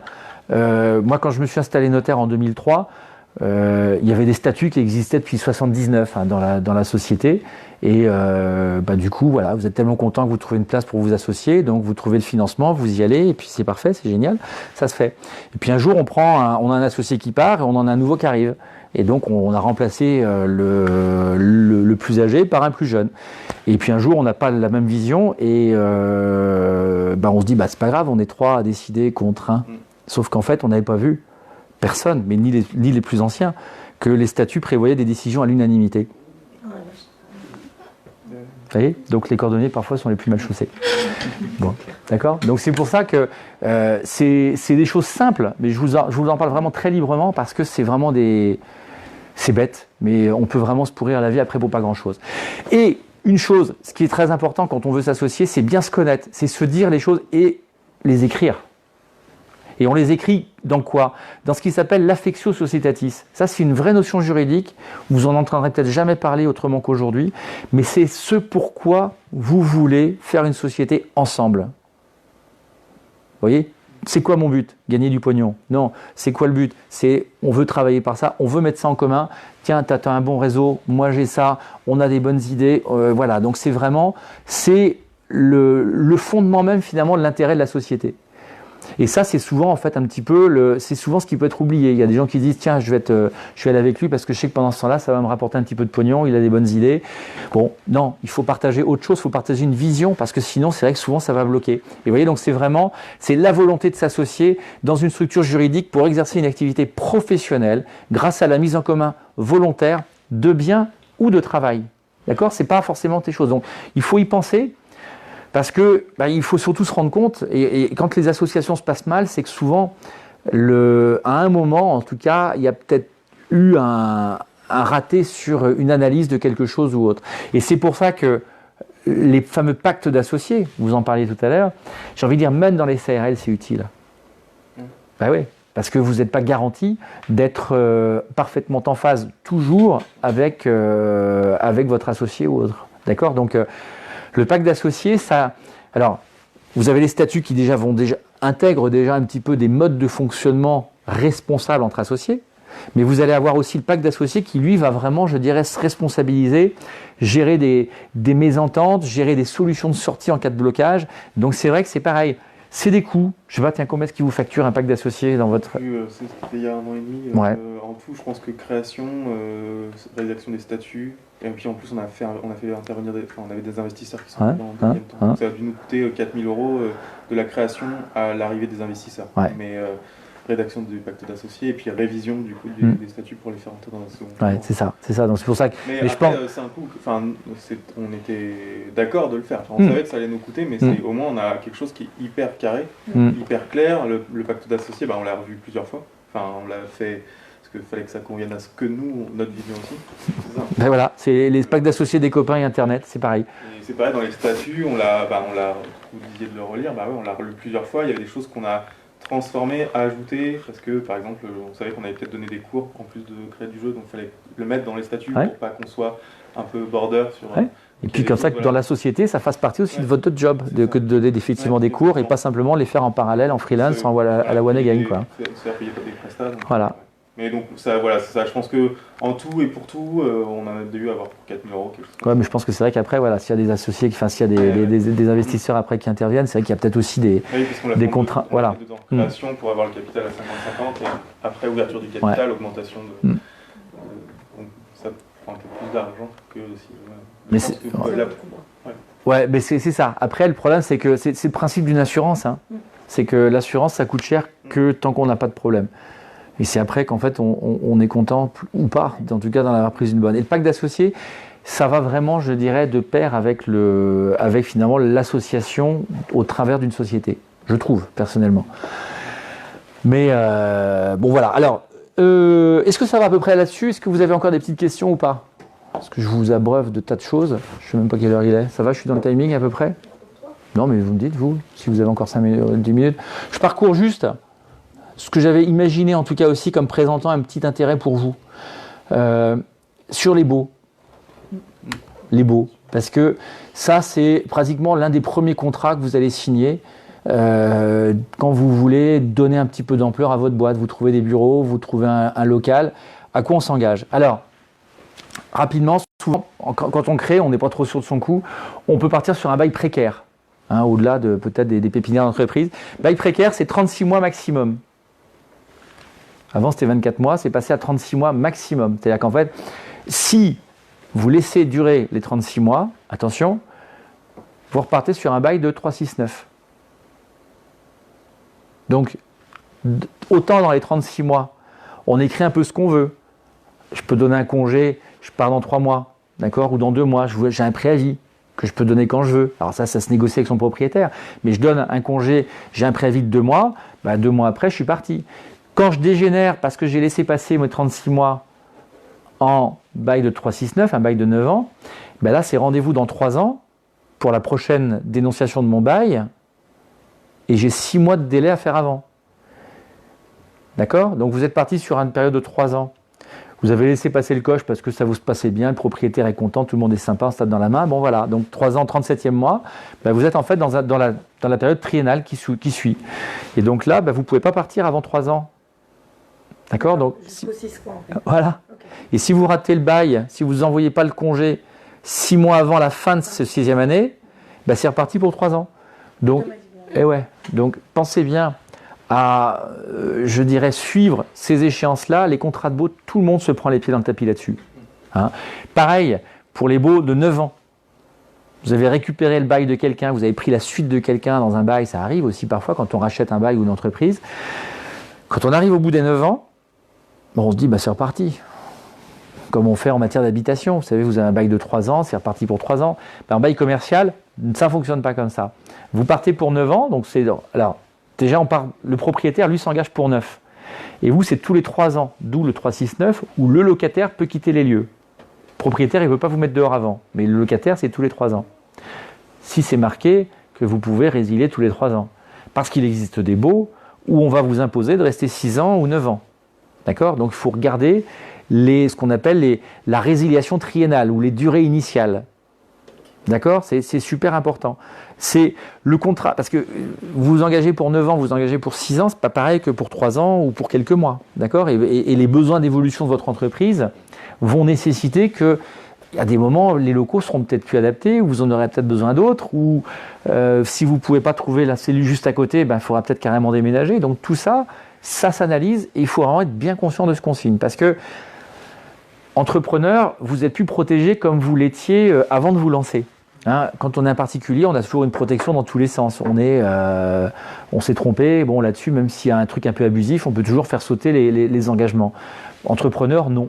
Hein, même quand vous vous faites avoir, vous savez, après que vous ayez signé vos statuts, souvent quand vous avez fait votre annonce, vous avez souvent des sollicitations pour cotiser à des trucs d'annonce judiciaire, annonce légale ou autre chose. Ce sont des pures arnaques, mais une fois que vous aurez signé, vous n'avez rien pour pouvoir vous défaire. Donc, le bail de 9 ans, attention, c'est vraiment parti pour 9 ans. Et au bout des 9 ans, qu'est-ce qui se passe? Si vous ne faites rien, à part payer votre loyer, vous restez dans les locaux, c'est parfait, d'accord, donc ça se déroule. Sachant qu'en fait, au bout de la 12e année, votre propriétaire, il a le droit à ce moment-là, lui, de reprendre l'initiative et de vous dire, ok, je vous propose un renouvellement de bail, mais le loyer, on va ce qu'on appelle déplafonner. Donc si vous aviez un loyer qui était un petit peu en dessous du marché, vous allez pouvoir en fait le voir complètement exploser et arriver même au-delà de l'augmentation de 10% qui est normalement un plafond légal. D'accord? Donc, alors il y a l'indice, ça c'est une chose, mais quand on arrive au-delà des 12 ans, le propriétaire a le droit de sortir justement un petit peu de cet indice-là et de vous faire exploser le bail. Pareil, au bout de 9 ans, il peut demander aussi une réévaluation de son loyer. Ou vous pouvez demander aussi à ce qu'éventuellement il soit revu. Vous pouvez prendre la main.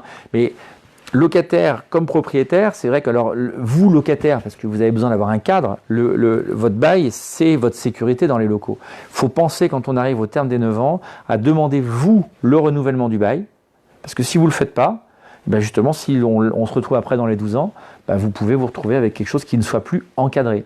Et faire intervenir un associé là-dedans quand la situation du bail n'est pas forcément très claire, ça peut vous mettre en situation un petit peu pas forcément saine. D'accord ? Qu'est-ce qu'on a d'autre important à voir dans les baux ? La destination, ce qu'on a le droit de faire dans les locaux. Si vous avez des locaux pour faire du bureau, d'agence de marketing, vous ne pouvez pas le faire, en fait, transformer ça. Même si vous avez un copain qui a besoin de locaux, vos bureaux sont trop grands, tiens, je te sous-loue un truc, les sous-locations sont interdites, surtout si en plus ce n'est pas en rapport avec son activité, avec ce que vous aurez. Vous faites une agence marketing, vous avez quelqu'un qui va, venir faire une agence de phoning ou autre chose. Vous ne pouvez pas, si vous ne laissez pas compatible avec déjà ce qu'on a le droit de faire. Et pire encore, c'est les conditions de sous-location. Si le propriétaire se rend compte qu'il y a une sous-location qui n'a pas été autorisée, ou que vous faites quelque chose qui n'est pas conforme à ce que vous avez le droit de faire au paragraphe destination, vous encourez la résiliation de votre bail. Donc la résiliation, c'est « je cherche ailleurs à déménager ». D'accord ? Donc tout ne se résout pas qu'avec de l'argent, ça peut être aussi le fait de devoir déménager. Et si vous devez déménager, FISA, trouver des locaux adaptés ou autre chose, ou que les gens ou votre emplacement était quelque chose d'important dans, l'identification de votre entreprise, vous avez beaucoup à perdre. Quand on a les baux de tout commerce aussi, ça existe. Hein, on se dit, tiens, c'est super, je peux tout faire dedans. Oui, mais vous pouvez tout faire. En revanche, vous ne pouvez pas céder votre bail nécessairement pour que quelqu'un fasse autre chose que ce que vous faites. Je m'explique. Vous avez votre agence de marketing et vous trouvez quelqu'un qui va prendre la suite parce que vous voulez partir avant la fin du bail. Vous êtes, mettons, à 7 ans. D'accord ? Vous ne voulez pas attendre les 3 ans, vous avez besoin de partir ailleurs. Et vous avez quoi comme société ? On n'a pas de société encore. Vous n'avez pas de société. Bon, je sais pas, vous voulez faire quoi ? Une boutique de prêt-à-porter. Voilà, vous voulez faire par exemple, c'est un salon d'exposition pour un showroom pour votre boutique de prêt-à-porter. Les locaux de l'agence marketing sont nickel, vous dites super, je te prends ton bail. Même si c'est un bail de tout commerce, vous n'allez pas pouvoir en fait, traiter forcément ensemble parce que vous, dans les baux, ce sera écrit que vous pouvez céder librement à quelqu'un qui prend votre activité. fonds de commerce. C'est un peu ça. Donc, vous pouvez basculer en showroom de vêtements si vous avez un bail to commerce et céder à ce moment-là votre bail parce que ce sera passé en bail to commerce, mais ou sinon, il faut demander l'accord au propriétaire. Et l'accord au propriétaire, il y a toujours 3 réponses. Bien volontiers, pas question, ou on négocie. Sachant qu'aucune n'est obligatoire. Si vous dit non et que ce n'est pas dans le bail, c'est niette. Vous n'avez aucun moyen de le forcer. D'accord ? Le bail, lui, vous laisse tranquille pendant 9 ans, dans la limite de ce qui est prévu. Et dans les 9 ans, vous êtes assuré de pouvoir repartir pour des nouvelles périodes de 9 ans, sans finalement être risqué d'être mis à la porte ou autre chose. Donc c'est vrai que c'est une vraie sécurité pour vous, dans la pérennité de votre emplacement. Mais après, voilà, les contraintes, c'est pour ça que c'est très important de bien lire aussi son contrat de bail commercial et toujours se méfier des baux Internet, d'accord ? Parce que, c'est encore une fois, ou les baux des copains, c'est pas toujours les meilleurs. On peut demander aussi ce qu'on appelle la déspécialisation. Vous avez votre agence de marketing et vous faites une activité, vous m'avez dit, de création de site internet, à la limite, il y a un lien. Donc on peut simplement prévenir son propriétaire. Mais si vous vouliez passer en déspécialisation justement pour faire le showroom de magasins de prêt-à-porter, là il faut demander les autorisations au propriétaire. Donc éventuellement une modification même du loyer. Autre paragraphe dans les baux super important, le paragraphe travaux. Quand on est en bail commercial, c'est pas du tout pareil qu'en matière de bail d'habitation. En habitation, vous avez juste l'entretien courant de votre logement qui est à faire. Toutes les autres choses, c'est au propriétaire. En bail commercial, c'est tout sauf ça. C'est-à-dire qu'en fait, vous pouvez vous retrouver à devoir absolument tout entretenir. Les seules choses qu'on n'ait plus le droit de vous mettre maintenant, c'est des choses en rapport avec la vétusté. C'est-à-dire et là, voilà, ce qu'on appelle les travaux dans l'article 606 du Code civil, ce qu'on appelle le clos et le couvert. Donc les problèmes de ravalement et de réfection des murs et des toitures. Tout le reste, ça peut vous être mis à votre charge. Changer les fenêtres, changer les portes, changer la vitrine de la porte d'entrée de votre magasin. Sauf s'il faut l'élargir pour se mettre en conformité avec les ERP, pour les établissements recevant du public, où là, on peut avoir une sollicitation et une contribution du propriétaire partielle, parce qu'il faut élargir les portes, mais si les portes sont assez larges, c'est à vous de mettre les portes qui vont bien et autre chose. Donc, relisez aussi bien ça. C'est fréquent, c'est courant, c'est habituel, mais faut savoir aussi à quoi on s'engage. Autre chose aussi, vous verrez souvent les taxes foncières dans les locaux commerciaux qui sont répercutées sur le locataire. C'est une pratique qui n'est pas interdite, donc qui est très fréquemment utilisée. C'est une bonne chose pour tout le monde, mais il faut simplement l'intégrer dans son plan de financement et savoir surtout en fait de combien elle est, parce que vous avez des différences qui peuvent être un peu significatives. D'accord ? Et du coup, ça veut dire que dans l'autre sens, on peut faire tous les travaux qu'on veut aussi dans ces cas-là ? Non. Non. Ça dépend ce que votre bail prévoit. D'accord. Donc il faut préciser dans le bail aussi. C'est marqué dans le bail. En général, vous n'aurez pas le droit d'ailleurs de toucher à la distribution, donc toucher des cloisons, modifier des portes ou autre chose, sans l'accord du propriétaire. D'accord. Ouais, il faut un plan d'implantation à mettre dans le bail et tout. Éventuellement, ça faut demander l'autorisation en amont. Quand vous concluez votre bail avec l'exploitant, vous négociez le loyer, vous lui dites voilà, moi pour les besoins de mon activité, j'ai besoin d'avoir ça. En général, c'est rare qu'ils vous disent non, puisque si c'est fait par des gens qui font ça proprement, en respectant, je dirais, les règles de ne pas casser des murs porteurs aussi, ou des choses comme ça, tout ça, naturellement, ça peut être tout à fait facilement, en tout cas, négocié, mais il ne faut pas le faire tout seul.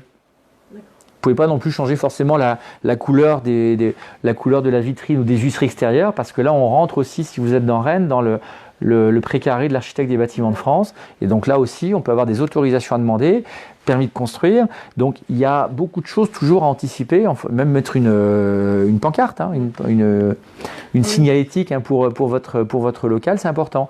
Et même, vous avez une entreprise, vous allez travailler dans un immeuble principalement pour de l'habitation, vous dites tiens, je vais mettre, c'est votre appartement, et puis vous dites tiens, j'ai cette pièce-là que je vais dédier pour mon activité, comme ça j'aurai de temps en temps des clients à recevoir. Vérifiez aussi que dans le règlement de copropriété de votre immeuble, on ait le droit de domicilier ou d'y exercer des entreprises ou de recevoir de la clientèle. Si c'est interdit, la copropriété risque de vous tomber dessus, de vous faire une injonction de cesser ça. Donc il y a beaucoup. En fait, vous avez remarqué en France, on est champion pour l'augmentation des piles de documents et qui tous, finalement, finissent par un peu interférer les uns et les autres. Et, pardon ? Il y a le PLU aussi à chacun. Ouais, alors ça, ouais, PLU, mais ça dépend dans quel domaine vous voulez vous situer. Mais c'est vrai, oui, le plan local d'urbanisme, en fait, qui peut aussi restreindre ou affecter des zones, en fait, pour tel ou tel type d'activité. Ouais. Tout à fait. Donc, il y a vraiment, oui, c'est ça. Donc, il y a plein de réglementations, vraiment un peu dans tous les sens, en fait, qu'il faut réussir à. Nul n'étant censé ignorer la loi ou les lois, c'est à vous de vous documenter au maximum en amont. Donc, vous voyez, ça en fait. Et vérifiez bien aussi une chose, c'est donc l'accessibilité pour les ERP, établissements recevant du public. Ça peut occasionner des frais supplémentaires, ça peut occasionner des travaux d'aménagement, des aménagements de WC ou des choses comme ça. Et à chaque fois que vous faites des aménagements, ça engendre des coûts. Donc, il faut que votre entreprise soit capable aussi de les assumer. Et la fiscalité du loyer aussi. Tous les loyers ne sont pas forcément en TVA. Il y en a qui le sont, d'autres pas. Ça dépend vraiment de chaque situation. Donc regardez bien aussi, parce que si on vous dit que c'est TTC et vous dites tiens c'est impeccable, je vais peut-être avoir 20% à gratter parce que j'ai de la TVA dedans. Non, il faut qu'on regarde si le loyer est ou non soumis en TVA. Parce que si on vous dit qu'il est TTC mais il n'y a pas de TVA, vous avez 100% de votre loyer quand même à payer. D'accord ? Donc toujours pareil, ça c'est du bon sens, hein, mais ce que je voulais juste un petit peu vous dire ce matin, c'était toutes ces expériences finalement que on vit quand on a des clients qui viennent nous voir. Tiens, j'avais pas vu ce truc-là. Comment est-ce qu'on peut faire ? On peut faire ci comme ça. Là, vous avez le droit de faire. Là, c'est libre. Là, sinon, faut demander l'accord. Tout ça, c'est beaucoup de choses. Et je dirais sur lesquelles il ne faut surtout pas hésiter à échanger, que ce soit avec votre conseil, avec un copain ou autre chose, mais quelqu'un qui s'y connaisse, en tout cas vraiment pour que vous ayez, je dirais, le moins de mauvaises surprises.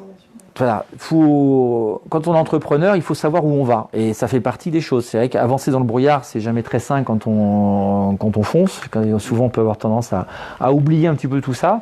Et l'intérêt de la réunion de ce matin, c'était de prendre un petit peu le temps de se former sur soi, pour son entreprise, parce que il y a un moment, on se fait embarquer, hein, tout simplement, on se fait entraîner en fait par les affaires, et puis on oublie peut-être ces choses-là. Je pense que j'ai fait à peu près le tour. J'ai une question sur les. Allez-y. Encore, si on veut transformer un logement habitation, un appartement, typiquement nous on cherchait des locaux avant d'être accepté à la pépinière de la meublée. Je me suis dit je vais essayer de trouver un appartement d'un particulier qui voudrait bien nous louer. Donc il faut changer le bail, il faut faire un bail pro du coup. Alors ça c'est une chose, mais c'est surtout. Pardon ? C'est surtout qu'après, il faut demander des autorisations à la copropriété et éventuellement au PLU aussi. C'est ça, et du coup, c'est ça en fait. Je savais qu'il fallait demander à la copro et il faut demander aussi à la ville. Ouais, parce que si c'est un appartement d'habitation, la ville doit valider le fait que ça devienne des bureaux. D'accord. Et donc là, il y a 2 autorisations qui sont possibles. Une autorisation pérenne, c'est-à-dire qu'en fait, on va faire un changement de déspécialisation en demandant un permis de construire pour dire voilà, on était sur du bureau, on veut passer en habitation. Alors attention, parce que, on était sur d'habitation, on veut passer en professionnel. Il faut vérifier aussi les contraintes que la ville de Rennes peut vous imposer. Souvent, ils vont vous imposer d'avoir, là j'ai eu le cas il n'y a pas longtemps, des parkings ou des stationnements de vélo. Ok. Ouais. Alors, stationnement de vélo, quand vous êtes en copropriété, que vous avez un petit appartement, stationnement de vélo, je ne sais pas où vous le mettez. Alors j'ai un client qui me dit d'essayer de le mettre comme quoi le client ramène le vélo dans son appartement.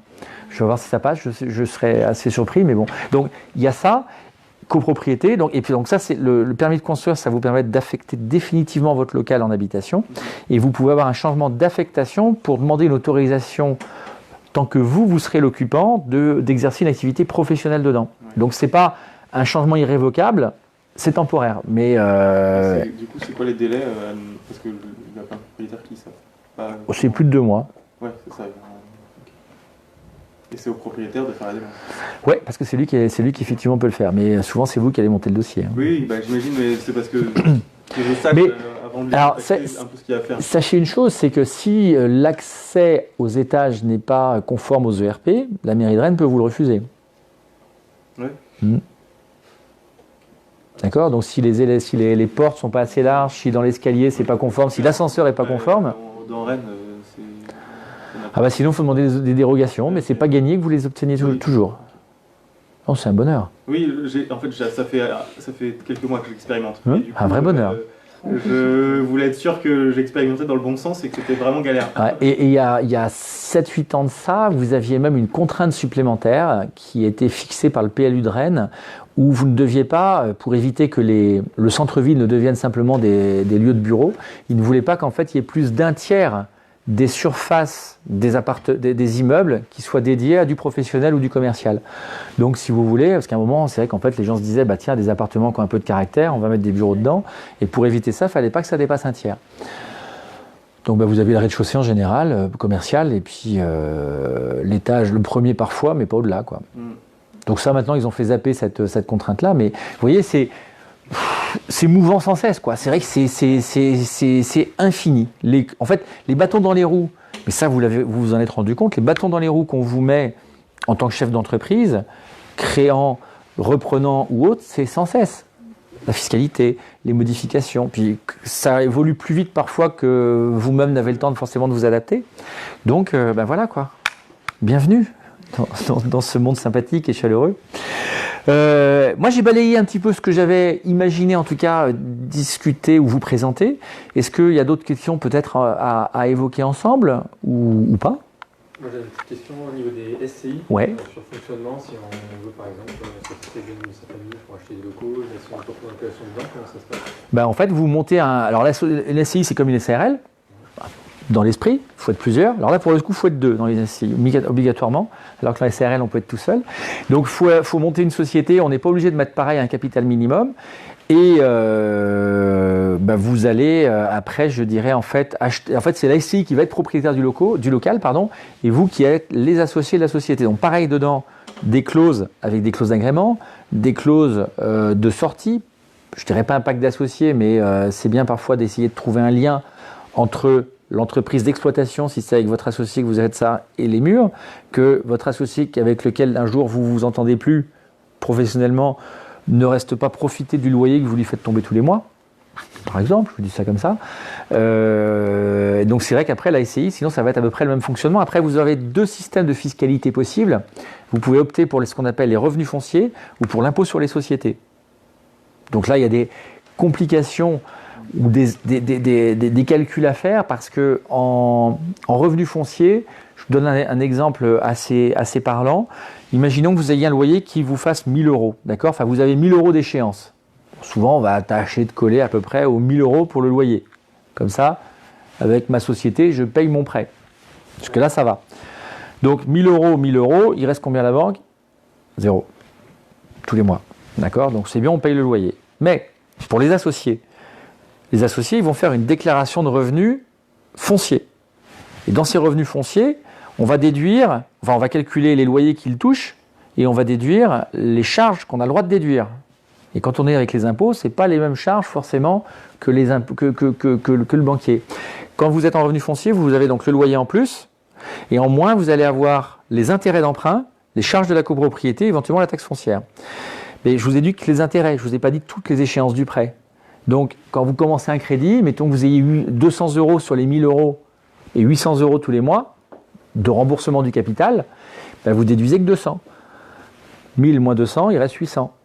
Donc, sur 12 mois, 2 fois 8, ça va faire pas loin de ouais, non, 12 600, je ne sais plus. Bon, bref.